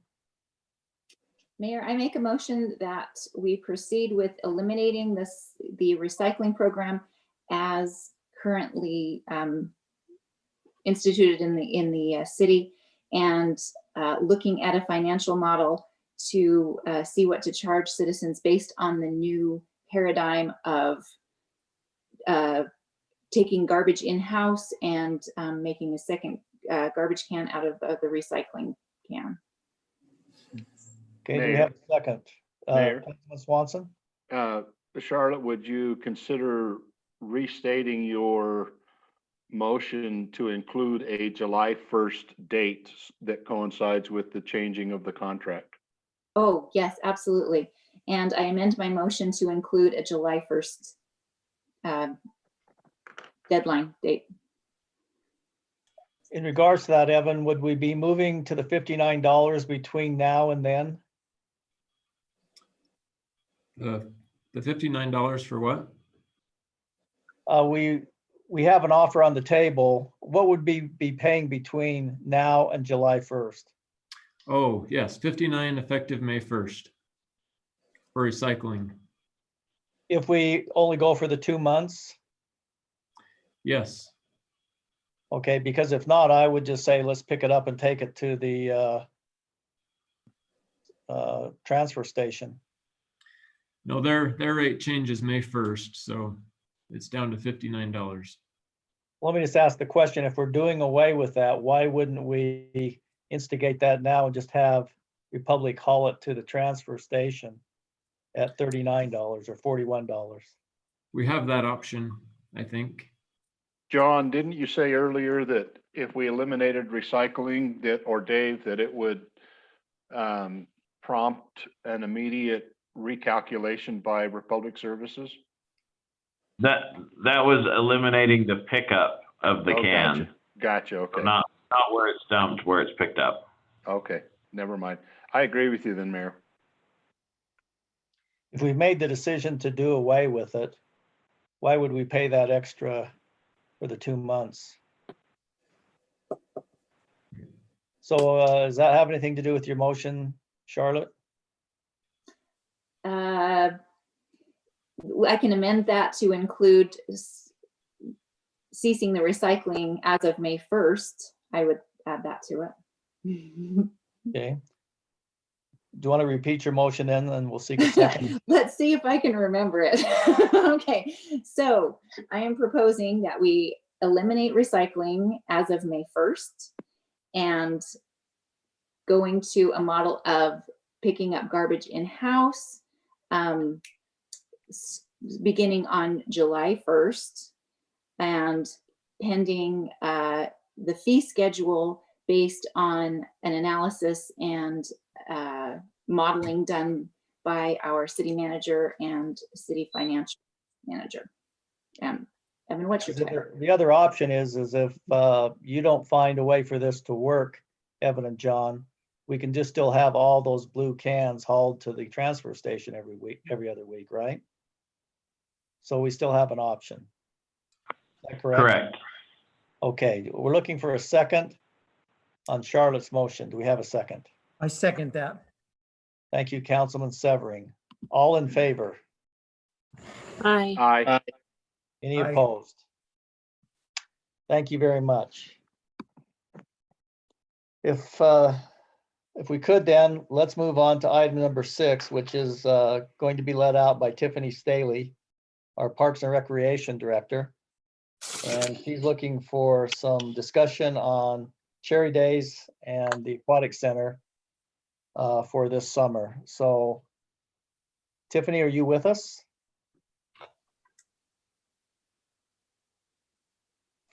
Hi, Tiffany. Hi, how are you? Good. Thanks for joining us this evening. Yeah, you bet. The floor is yours. Okay, so tonight, and I apologize, I'm working off 2 different computers because I had some technical issues earlier. We wanted to get some feedback from the City Council in regards to Cherry Days for this year, as well as the Aquatic Center.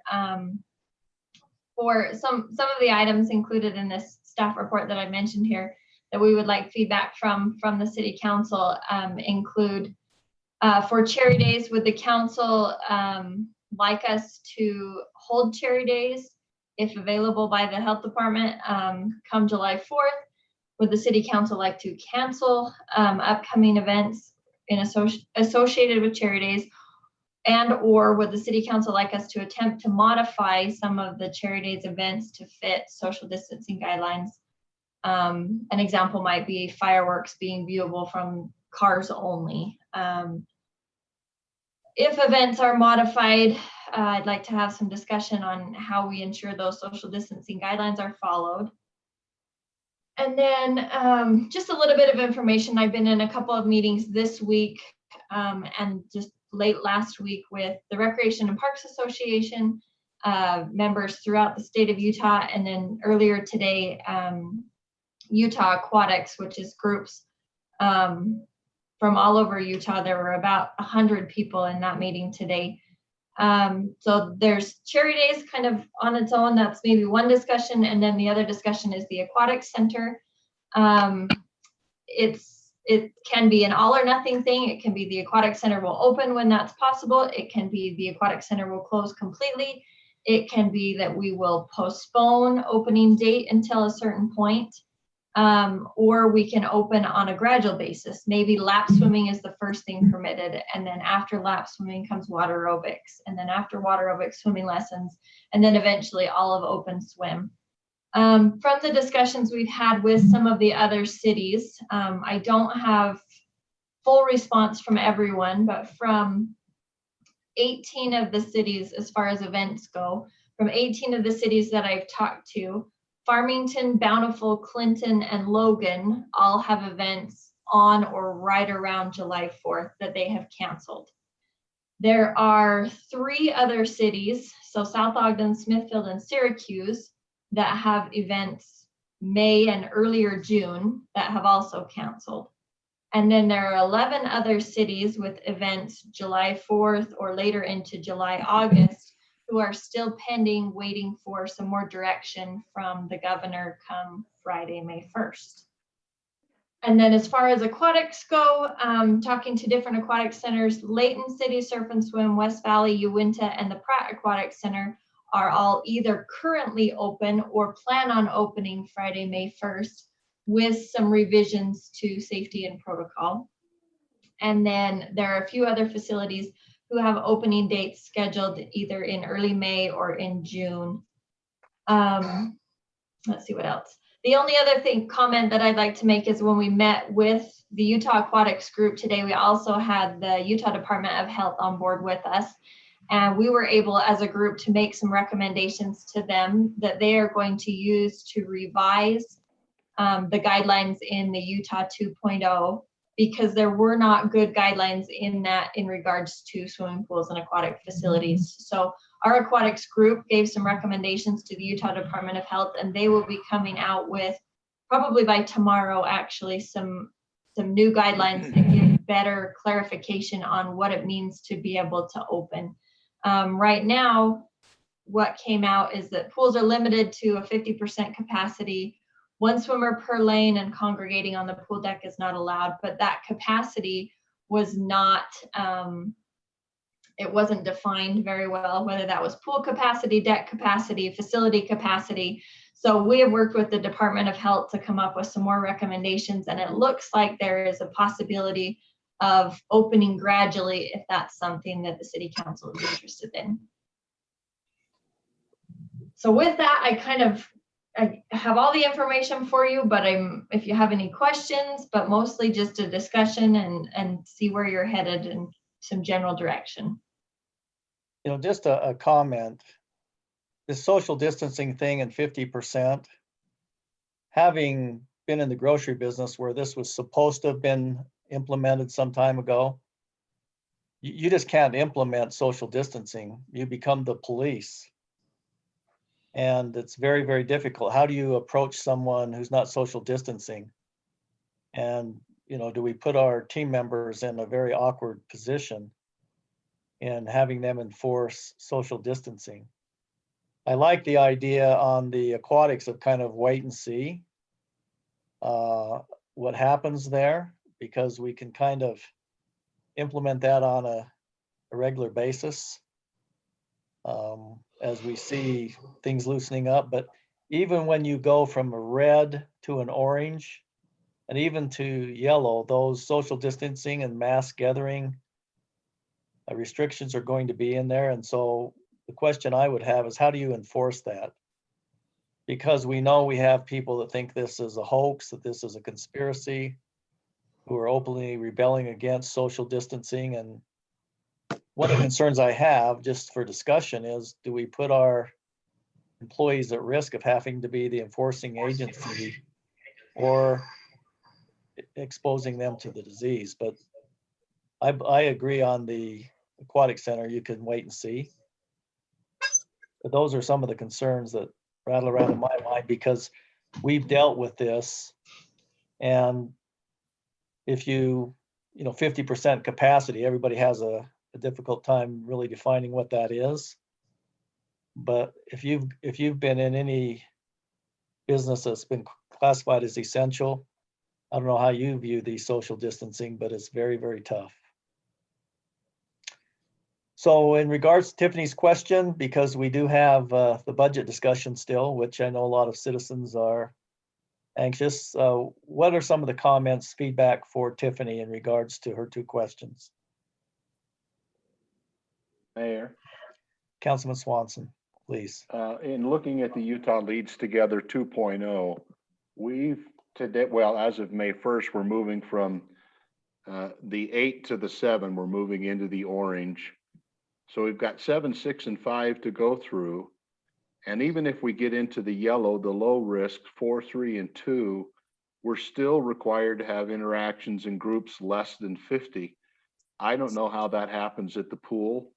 I don't know how that happens at Cherry Days.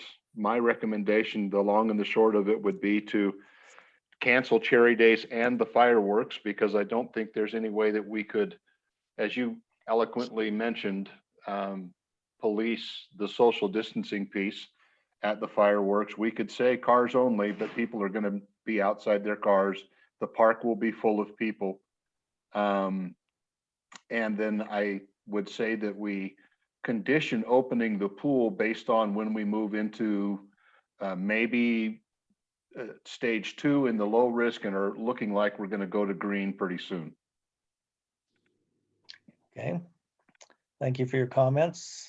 Other comments from the council? Councilwoman Ekstrom?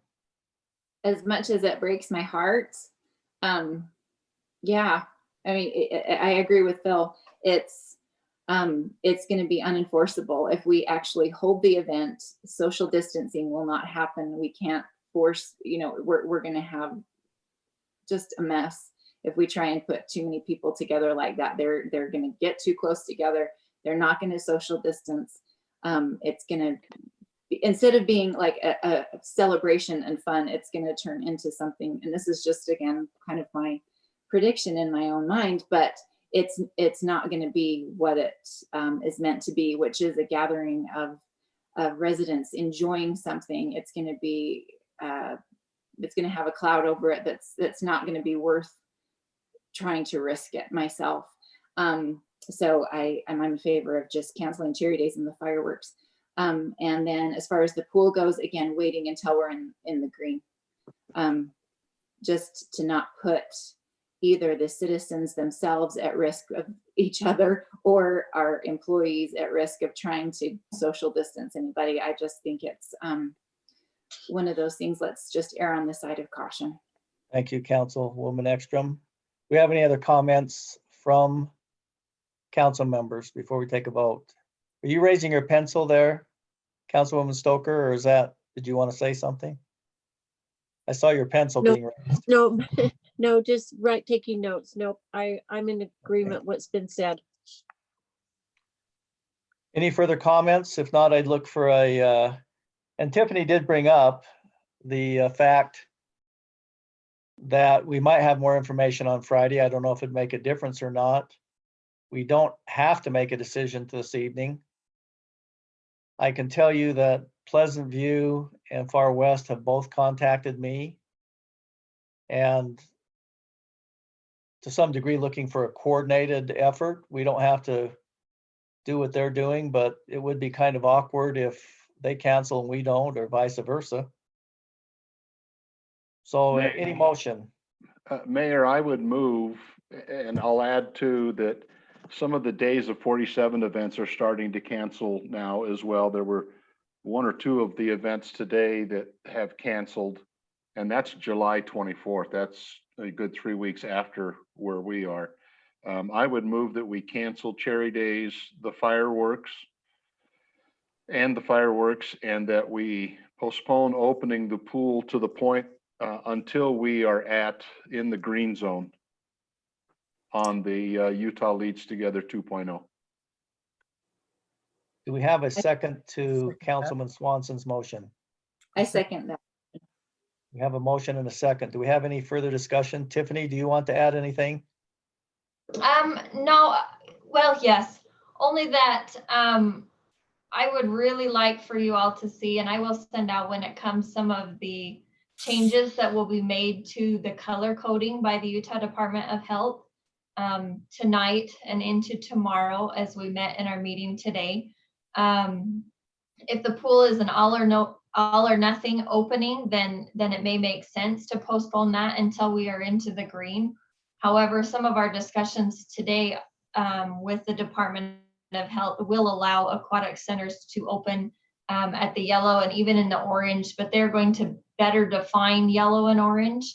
And so I think the discussion needs to be, do we want to open the aquatic center all or nothing, or is the council interested in opening with restrictions that may be placed, such as they're dividing like a certain surface area was discussed per bather. And in that way, we're able to limit how many people come into the facility, things like that. Swimming lessons is also a consideration. So I will send that information out as it comes, but I don't have it yet. And we can always make an amendment if things change, Tiffany, going forward on the aquatic center. So do you want to restate your motion, Phil, just to make sure it's clear? Yeah, Mayor, I would again move that we eliminate Cherry Days and the fireworks this year, and a slight change on the pool, that at this point, we don't open the pool until we go to green, pending further information and with the opportunity to make a change in the future if that information warrants a change in the decision. I'd assume that you're talking about all Cherry Days events, the parade, races, anything associated with. I'm not. I'm speaking only of the pool because of the I'm talking about the Cherry Days events. Yeah, all the Cherry Days events, the fireworks, the parade would all be canceled. And then we would, at this point, be not opening the pool until we're green, unless the health department gives us clarified standards that we can then revisit it and make a different decision. Okay. We have a second to Councilman Swanson's motion. Was that you, Charlotte? Yes, I second Second, You Jim. still on board with that amended motion? On board, yes. Okay, we have a motion and a second. Any further discussion? If not, all in favor of Councilman Swanson's motion, say aye. Aye. Aye. Aye. Aye.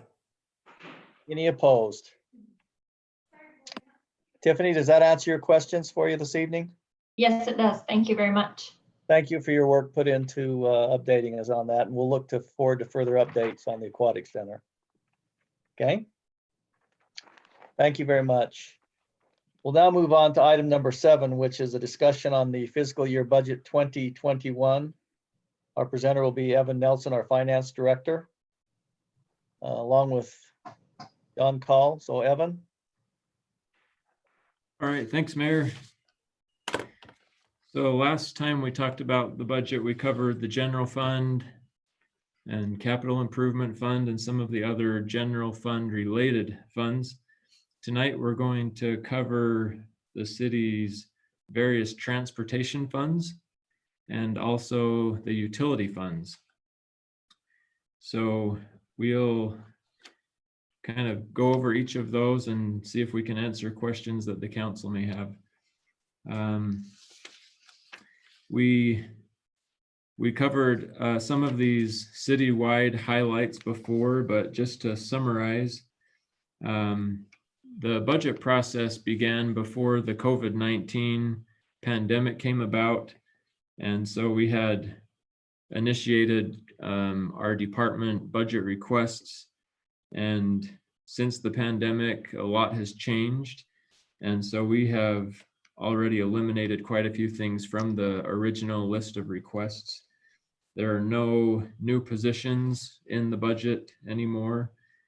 Any positions that were proposed to change from part-time to full-time have been kept at part-time status.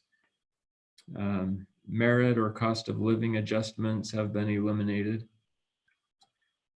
Salary adjustments based on the market study have actually been retained in the current version of the budget. But that's under discussion right now too. And then travel and training has been limited to just those trainings that are required to maintain certifications. Evan, let me just qualify. You're talking about general fund in some instances now, even though part-time and full-time applies to all, but we're going to concentrate this evening on the enterprise fund budgets and the transportation budget, correct? Right. Those items that I just went over actually are pertaining to citywide, all funds. So,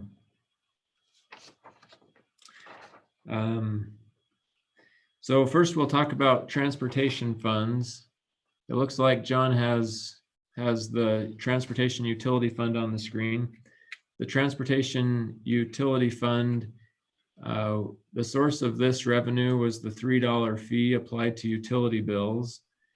There was a lawsuit, or there is a lawsuit pending against another Utah city that is looking like this source of revenue is not going to be a legal source of revenue anymore. And so the proposed budget in fiscal year 2021 has been zeroed out, and the city has discontinued charging this fee on utility bills. So that's the proposed budget for that fund. We can move on to the next transportation fund. Evan, just while you're doing that, we're waiting for a court decision on how to handle this money, if it has to be returned or whatever. So at this point in time, we're keeping that in a separate fund and not touching it. Thank you. The next one is our transportation impact fee fund. We receive transportation impact fees when new homes or businesses are constructed.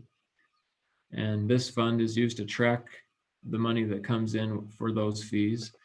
When we spend transportation impact fee money, we transfer it to the capital improvement fund. So this is a small holding fund that just helps us keep it separate from other money. Transportation impact fee money has to be used on road or transportation projects that are associated with new growth. So in this fund, we have budgeted $1.1 million to be transferred to the capital projects fund. And that's to go toward the intersection and road widening project that is going to be happening in the coming fiscal year.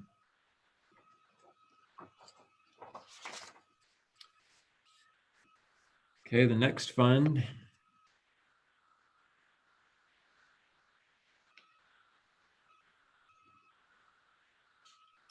this is the Transportation Sales Tax Fund.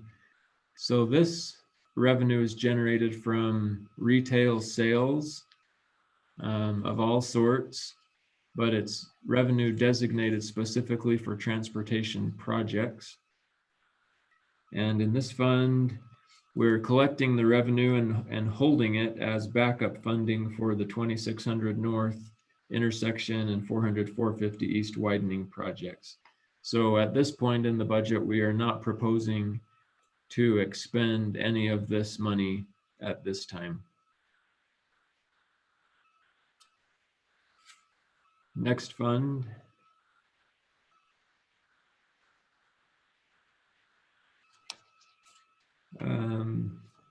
So the sewer impact fee fund is another small collecting fund. When we spend this money, we transfer it into the sewer fund, and it's used on capital projects that are associated with new growth as well. Evan, could you talk about the source of that in regards to new development, et cetera, where the source of the 76,000 is? Sure. Did you say 76,000, 79,000? Well, it's so little that I left my magnifying glass at the office. Okay. 70 something thousand. Okay. So when there are new building permits that come in, building permit applicants pay impact fees. There's a water impact fee, sewer impact fee, stormwater impact fee, parks impact fee, transportation impact fee. So this fund collects or tracks the collection of sewer impact fees, and then we can use that money to pay for sewer infrastructure projects that are necessitated by the new growth that occurs in the city. So sometimes we may need to upsize a line or add new lines or other infrastructure to be able to meet the needs of new growth in the city. But right now, we don't have any proposed impact fee eligible projects in the sewer fund. So this money is being collected for future use.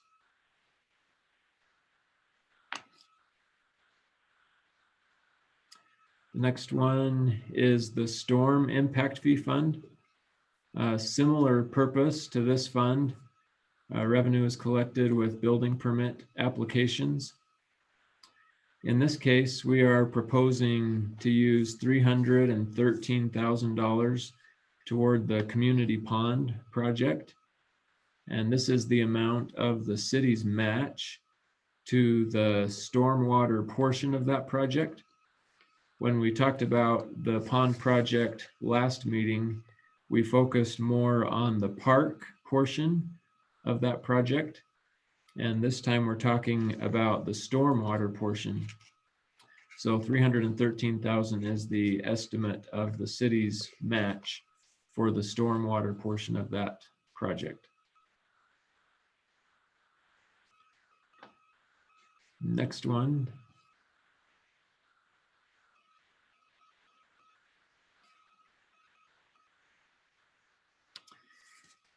This is the 400-450 East Improvement Fund. This is another of the transportation funds that we maintain. This fund was created to track the collection of revenue as well as the expenses related to the rental properties that the city has purchased in connection with the 400-450 East widening. So we have a management company that manages the rental properties for us. We collect the revenues, we pay management fees. We also pay expenses related to property maintenance on those properties. And then this money that is generated is to be used on the future road widening project. At some point, the city will either demolish those homes or I guess demolish homes and sell the remaining parcels. But at this point, they're being rented to help generate revenue for that project when the time comes to widen the road.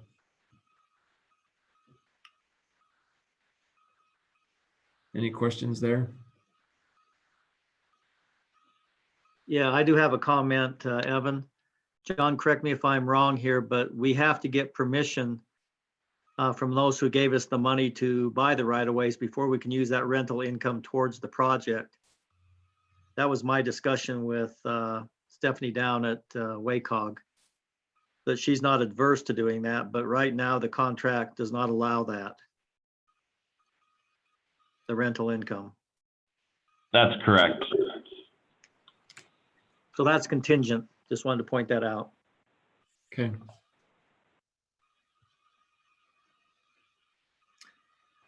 All right, the next fund.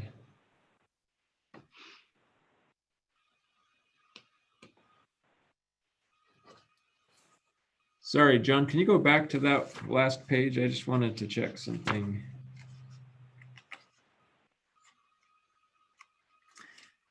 Okay, yeah, I forgot to mention, if you scroll down just a little more, there's $200,000 that we are proposing to be transferred out of this fund into capital improvement fund for the road project. So as the mayor said, that's contingent on receiving approval from the county, who was the source of the funds that purchased those properties.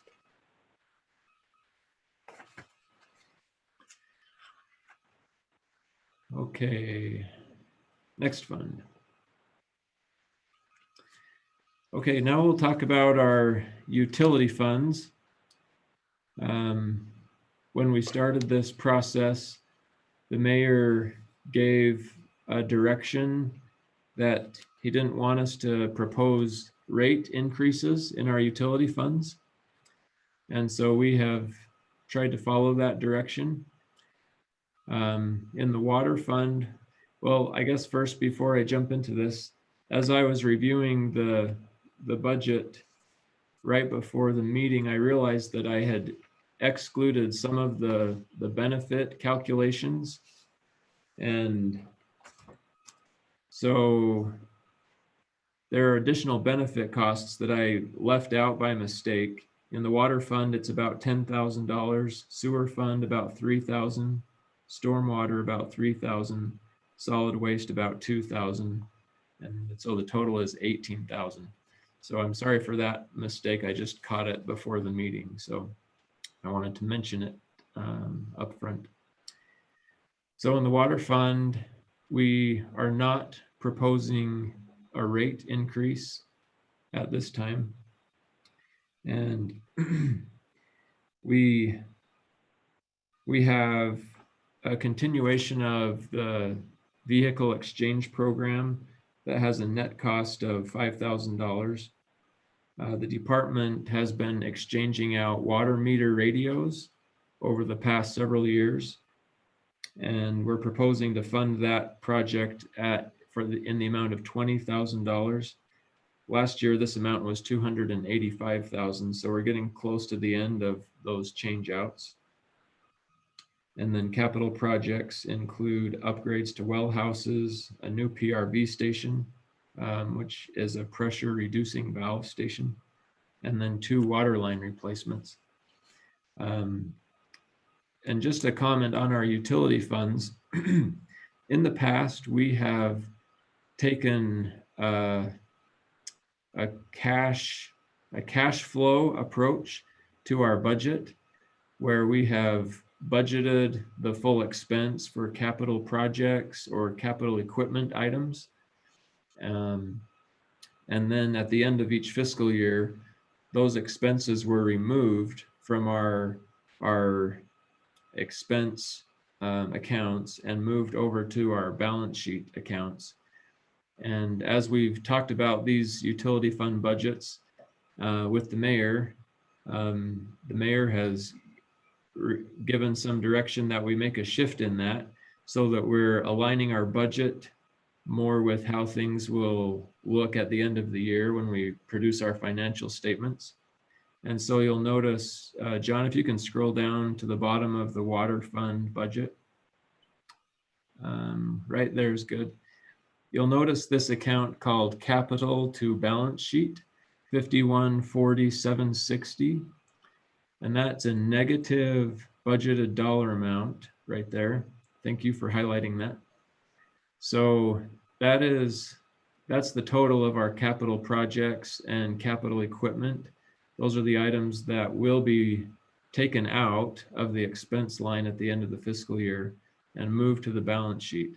So we've budgeted it that way so that we can track the expenditures throughout the year, but still be able to pull those out and have our budget reflect what our financial statements will look like at the end of the year.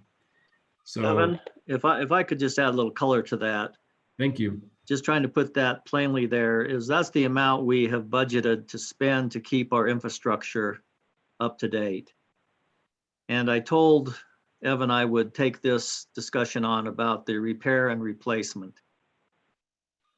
In looking at the budget, we have been collecting, if you go up to the top line, if you could scroll up one on our revenues, you can see there that we are telling the citizens that we are collecting 251,000, or last year, let's just say 247,000.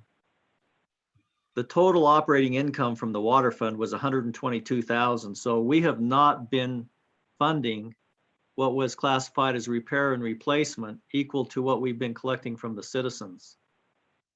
What's been happening at the end of the year is Evan has been moving from unassigned fund balance into repair and replacement.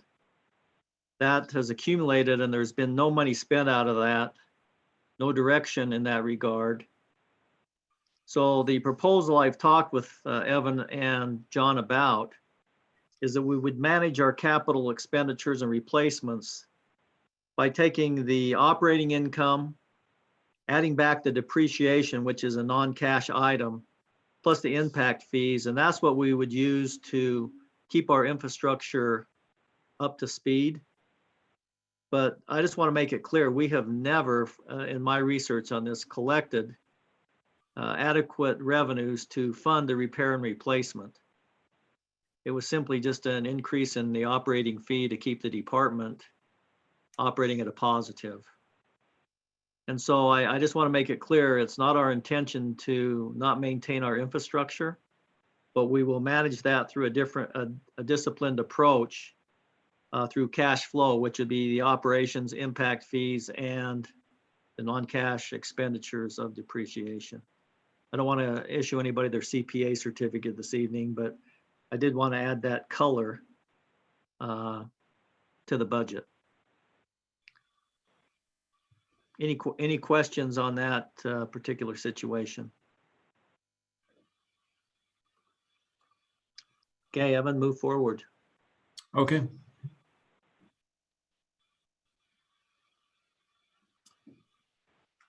Okay, next is the sewer fund. And I guess I should just mention too that Dave is available if you have any questions about details on capital projects. I have kind of the simple version, but if you have further questions, Dave can probably answer those. So in the sewer fund, we have proposed no increase to utility fees. Department vehicles are proposed to be exchanged out at a net cost of $2,000. Evan, Dave does have a quick comment. Okay. Oh, sorry, John. I was just unmuting myself just so that I was ready. Oh, okay. Sorry. Okay. In the sewer fund, so each year we receive an increase in our costs from the Central Weber Sewer District. That's the group that processes our sewage waste. The city collects it in our own system, and then we pass it on to Central Weber Sewer, and they reevaluate fees annually. So we have budgeted an increase of $35,000 to that expense. And then as a capital project, we are proposing to continue the relining of existing sewer lines in the amount of $350,000. Evan, if I can, we just found out some news today that because of the COVID and working with other cities, our contract that's this year that is for the 350,000 has been pushed to July 1.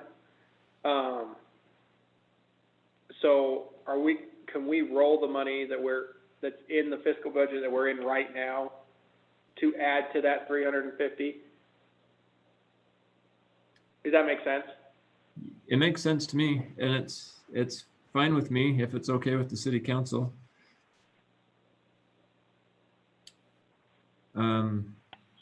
Would they do that as one project, Dave? Yeah, so they would just do that as one project. We looked at we've had our Jones and Associates look at our contract, and that's something that they said in the contract we'd be able to just award them more quantity, and so they'd be able to do all of that project for $700,000.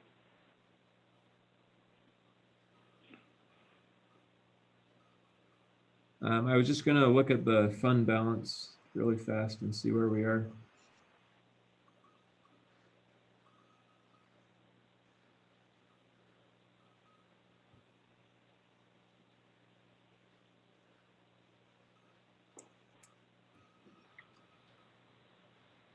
So Evan, we'd need to do a budget amendment for this year to reduce the expenditure and then change this 350 to a 700,000 for next year.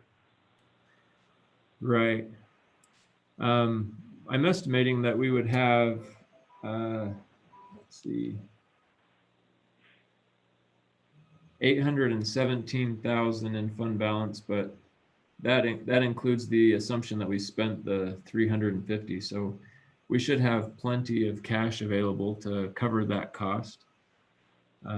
So I think it's fine as far as our cash flow and our availability of resources. And Evan, I think we probably should have mentioned in the water fund that we have a cash balance in excess of $3 million there that can be used for major projects and replacement, that we've accumulated over $3 million there. Yes. So I just want to make it clear, we're not trying to minimize our infrastructure costs. We do have the funds to do it. We do, and the departments are being proactive about proposing projects and updating infrastructure.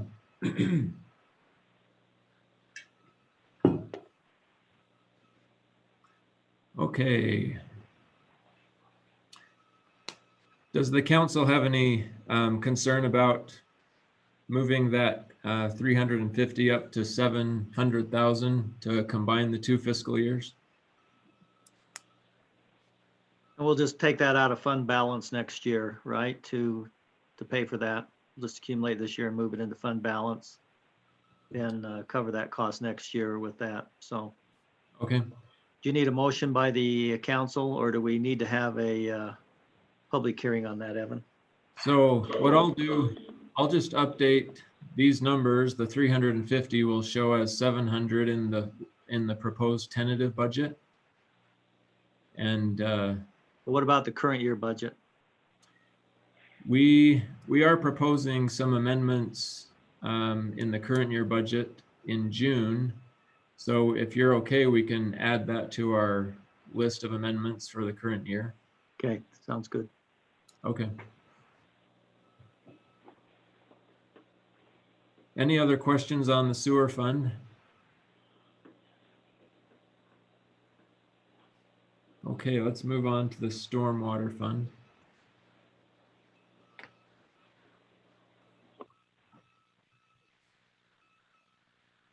The stormwater fund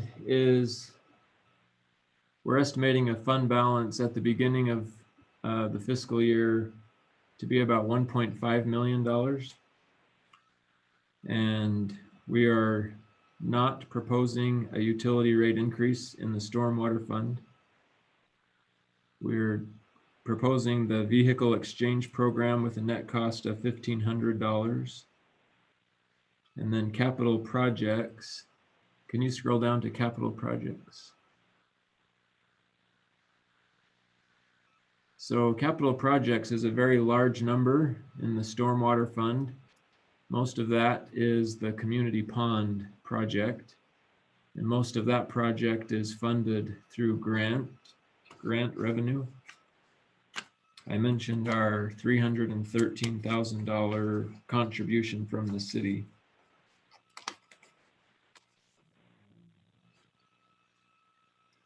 Grant revenue is estimated at $2.7 million for that project. We also, in addition to the community pond, we have 2 bubble up boxes as capital projects in the stormwater fund.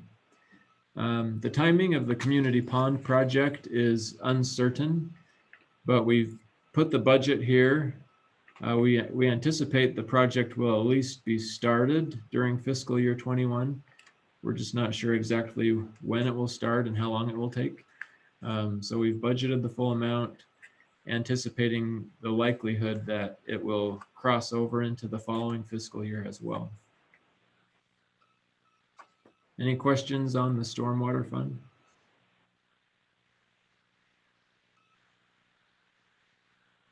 Okay. We can talk about the solid waste fund now, except the numbers presented in the packet aren't as relevant as they were before this meeting. With the direction that you have given us to take solid waste services in-house and eliminate recycling, we've really got to just rework a lot of the numbers that are presented here. We appreciate the clear direction, though. It's nice to have a clear path. And so we'll do some analysis and rework these numbers, and we'll come back to you with the new proposal in the tentative budget, if that's okay. Unless you have any other questions or direction about the solid waste fund.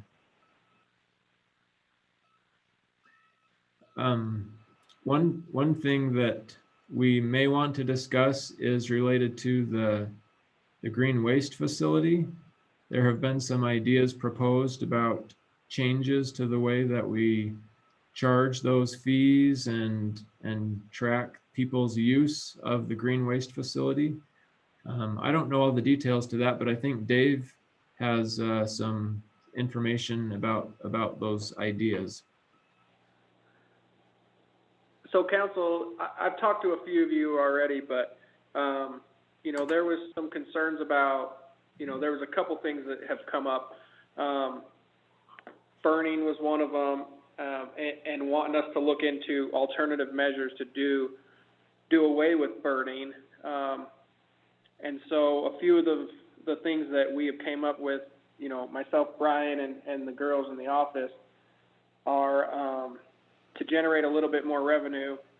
We've talked about going to just a season pass, go away from the punch passes, and we'll have a season pass. We haven't determined the best price for that. I mean, if we do have options, you know, if we went to $30, you know, that's $5 more than the punch pass. That would generate about 20, based on the number of passes we've sold, you know, that we sold last year. So last year we sold about 950 passes. So you're talking, we generate about $27,000 off of that season pass. We think that'd be a little bit of an easier process for our citizens. We're working on different options on how to pay for those, that you could actually add it to your utility bill. They could call and pay for it on a credit card. We would just have their season pass ready for them when they come to the pit for the first time. We'd be able to pass them out there. It would just make it a lot smoother process rather than doing the punch pass. the other option, an alternative was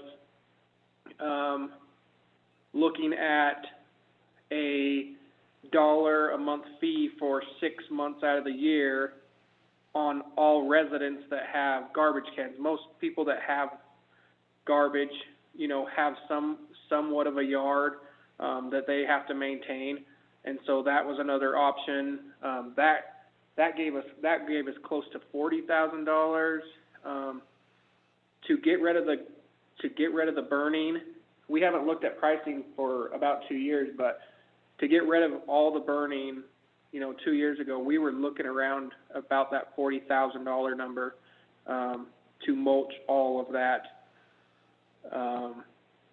green waste. So we could look into, you know, a hybrid to where maybe we only burn one time a year and we mulch the other time. And so, you know, we're open to any options you can think of. Somebody brought up just having them pay up at the pit. The biggest problem with that is there's just not a stable internet connection up there. So if we ran into a problem with no internet, then we'd have no way of collecting money, or, you know, we wouldn't want to take cash up there. So we would run into that issue. You know, we really feel that season pass would probably be one of the best options. If you go and look back at the 900 passes that were bought, it was over 500 of them were the 25 punch pass. So most people do buy the bigger pass. You know, I think if we made it available to them all year long, you know, for the whole season, for, you know, amount of either $30 or $40, I think it's something that people would still buy. I think we would generate revenue from that, and then we could look into using that money to mulch.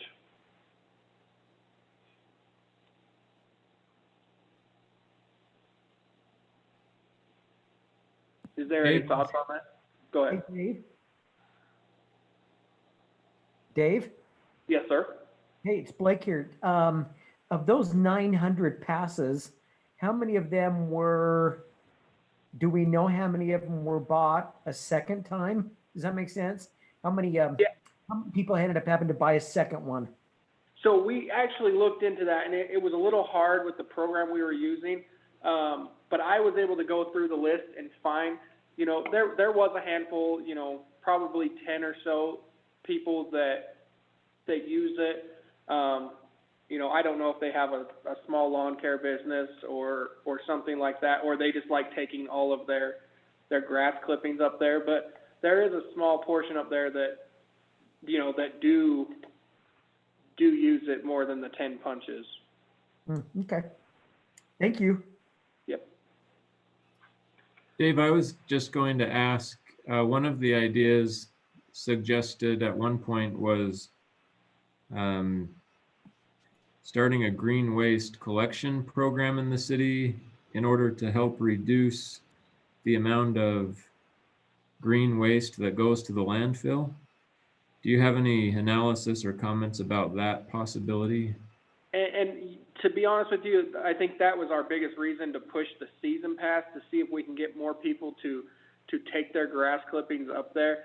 To actually do a green waste can, I think is almost impossible, because I think, you know, you're going to have people put grass, leaves, you know, branches and all that, and that truck's going to have to dump it all in one central place. Like, you're not going to be able to separate that kind of stuff.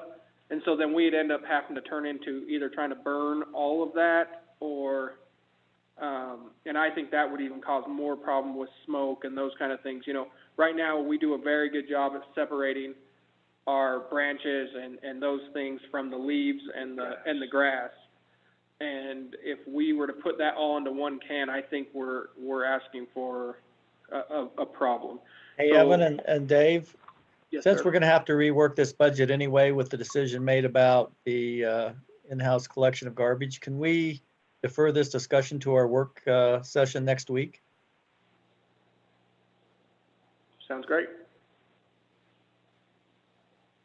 Just think it might be more appropriate to have that discussion there. And I'm assuming the motivation for generating additional revenues is to stop burning and mulch. Is that the main motivation? Yeah, that was just a couple of concerns I'd heard from council members. Okay. Anything else on this budget particularly?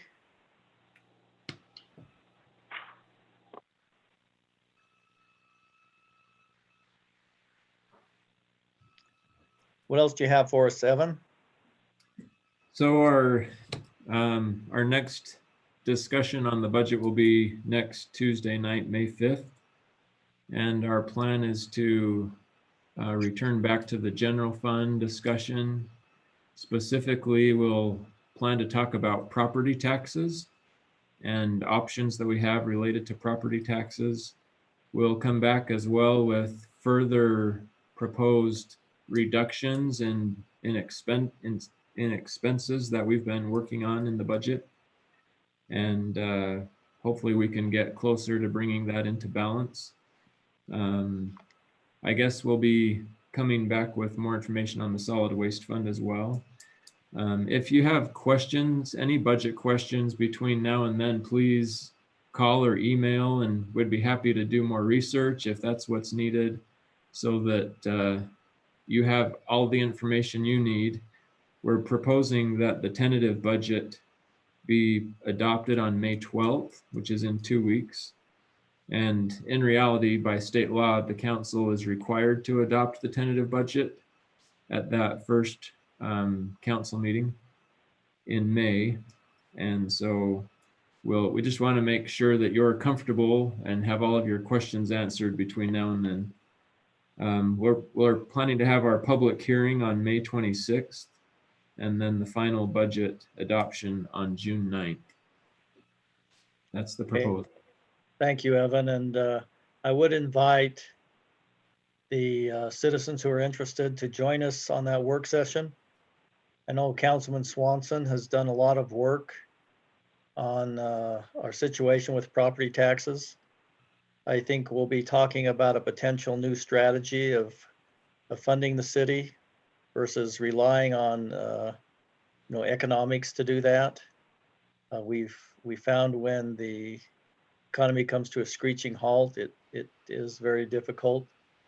We will also, as Evan mentioned, be talking about additional adjustments in the expenditure side of the general fund in an attempt to bring it more into line. So would invite the citizens to join. And council, before we open it up for public comments, any more comments from the council for Evan to consider as we go through the budget?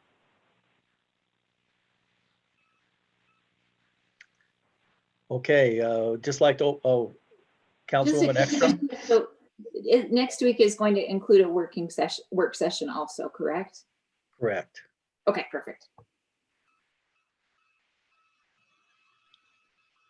Any other comments before we open it up to the public? If not, John, would you monitor, please, to see if we have any of our citizens who would like to give us some input? So Julie Anderson has raised her hand. Okay, Julie, you want to state your name and address again? Julie Anderson, 940 East, 2600 North. So I'm going to make a comment about the green waste pit. As everybody on the council knows, I hate that place. I don't believe we even need it. We have down in Ogden, they have a place where they're able to do burning, mulching, and all that kind of stuff. We did mulch for a while, and it was costing way too much money. And so I think we need to reevaluate the real purpose of this pit. I can tell you when Dale and I were working with the kids up at that arena, and we'd stay a little late to help a kid out with maybe some issues that they were having on their horses, we would see a lot of trucks coming in there with their own key, dumping concrete and all kinds of stuff. There was landscapers from all over the valley that would come in. And so I think it would be really important that we really evaluate how we are really using this recycle pit. Is it really just for the North Ogden residents? Or are we opening it up to everybody? Because that pit is filling in very fast. And when it was given to the city, we were not supposed to make any money on it. That is in the contract. I have a copy of that contract. And we are not supposed to make any money. We're not supposed to dig anything out. We're not supposed to add anything to it. And yet we continue to do that. And I think if Fife really stepped up and complained, we could possibly lose it. So I really think we need to look at our recycle pit for what it really is. I mean, we're paying somebody to work up there. It used to be run all by volunteers. Volunteers stepped down.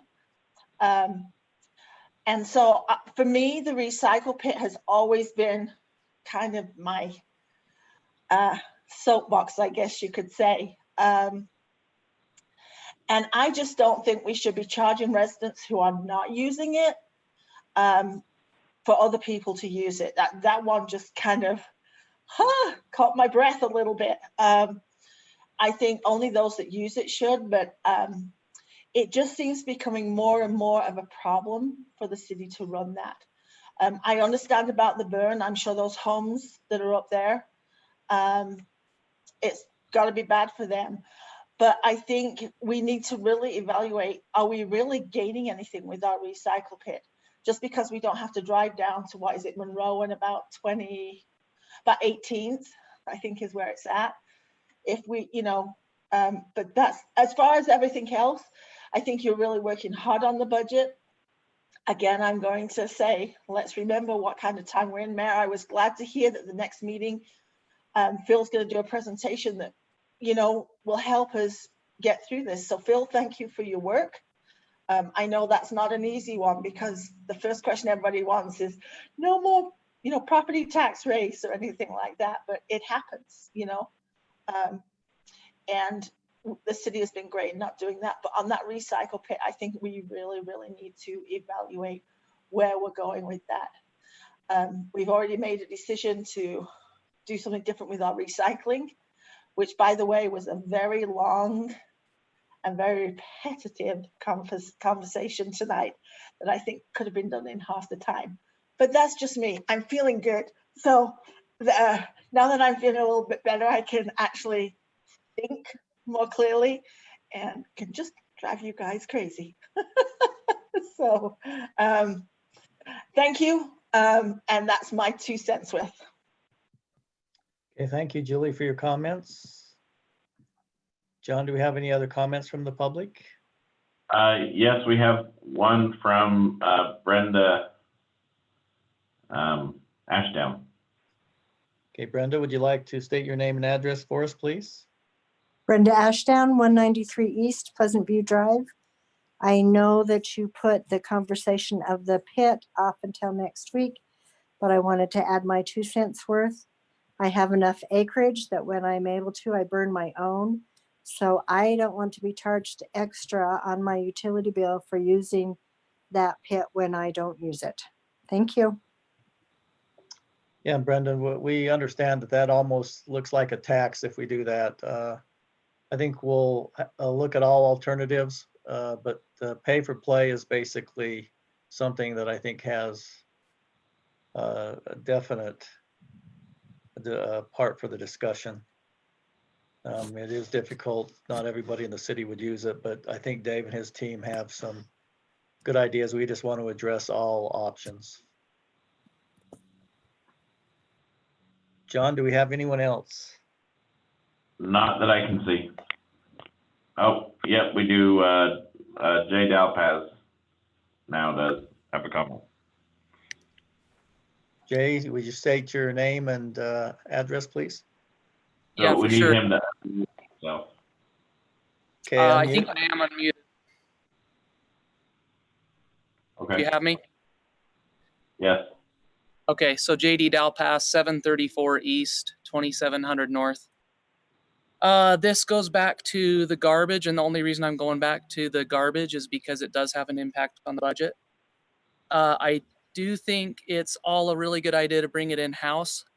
I also was kind of thinking private enterprise is usually the best option in that situation, but since you guys were able to prove substantial savings, I agree with it. I would say that I hope that we don't rush too much into hiring 3 people in that role. I think it would make sense to start with 2 and possibly add a part-time employee, or the other option would be to have 2 full-timers and allow them the ability to go into overtime when needed, up to a certain cap. So just look at those different options, I would say. And just as far as cherry days goes, I think that's going to be a savings on the budget, and it's an unfortunate situation, but it makes sense. Thanks. Thanks, Jay, for participating with us this evening. Appreciate it.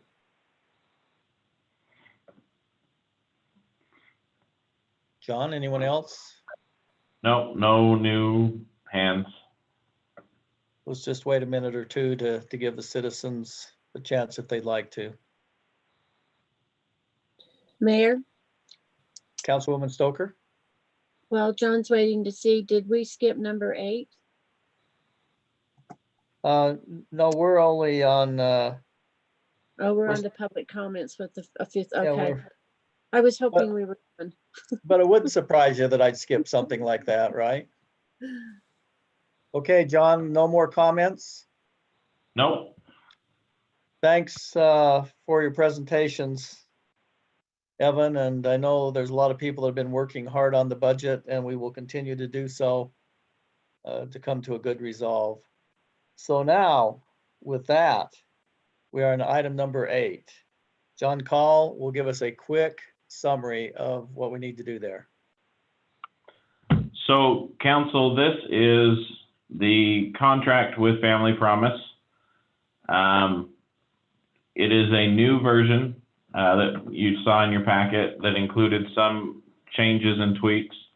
The most important thing that Family Promise has asked for is to change their use of the old Public Works building from expiring on July 1st of 2020 or June 31st of 2020 and extending it for an additional year with an option to extend for 3 years after that.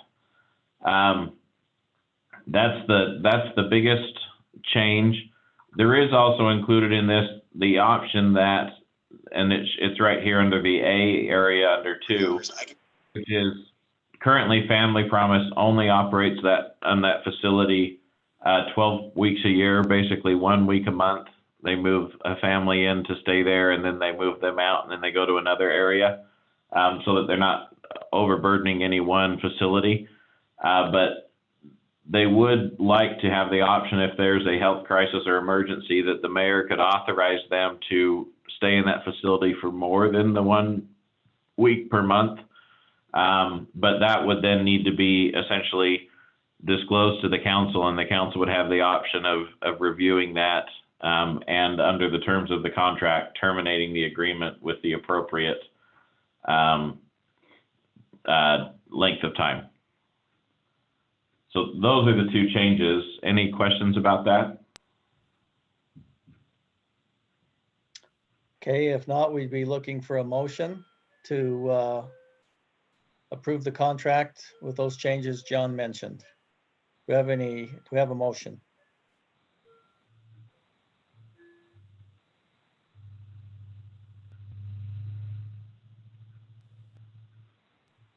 Make a motion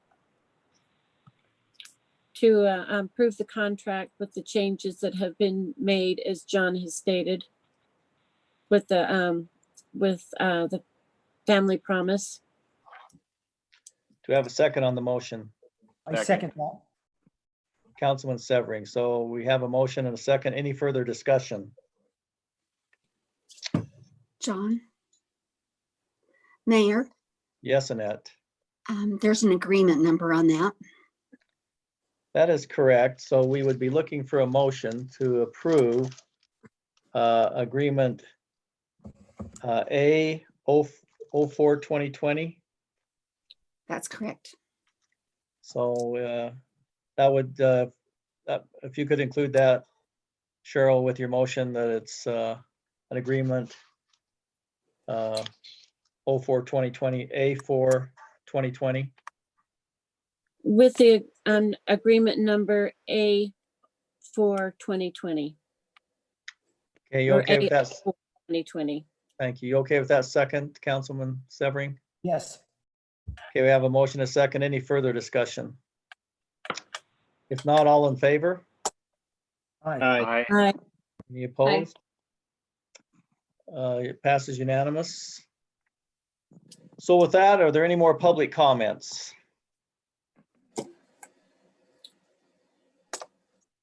John? No, okay? no hands raised right now. Okay, we'll give just a minute.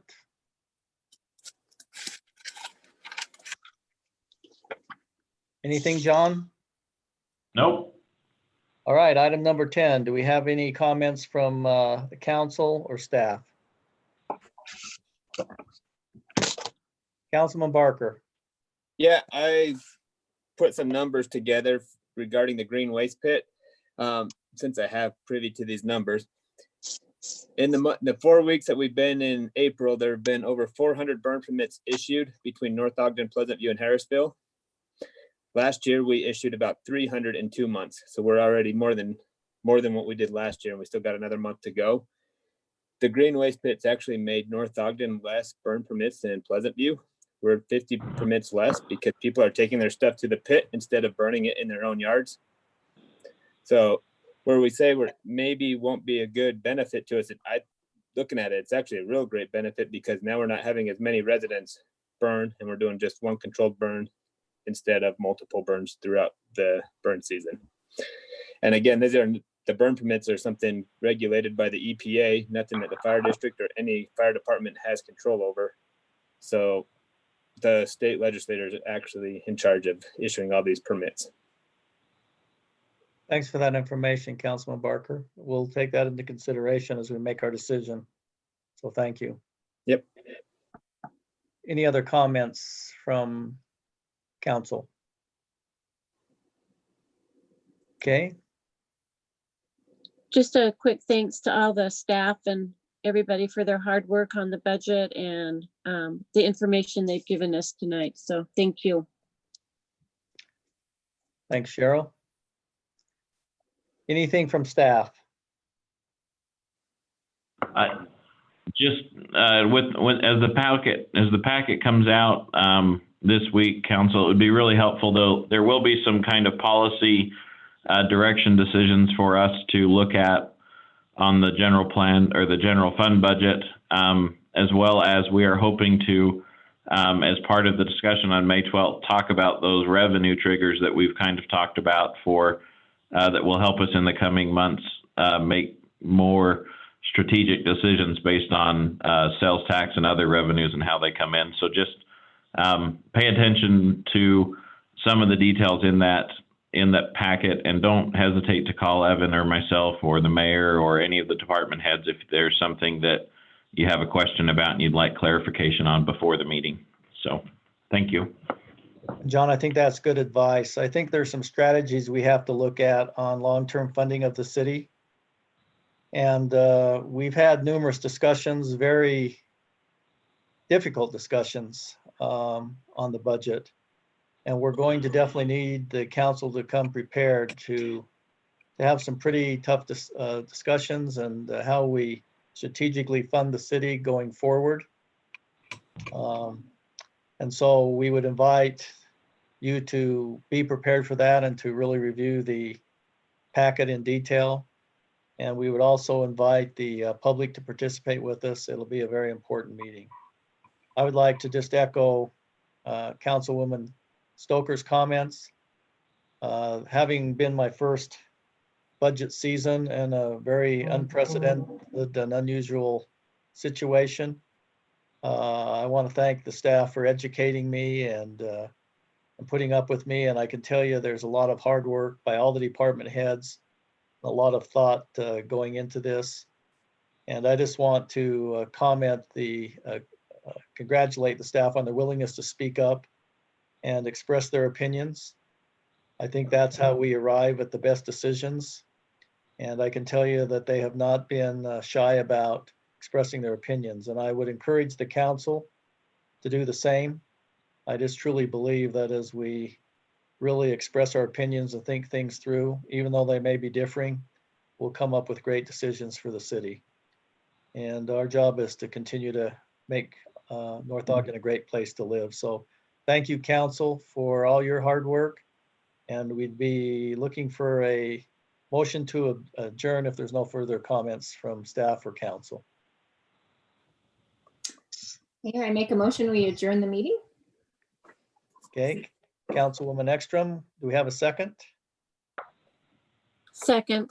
We have a second from Councilwoman Stoker. Anyone object to that? If not, have a good evening and be safe. Appreciate all you do. Talk to you Good later. night all. Good night. Thank you. Nick.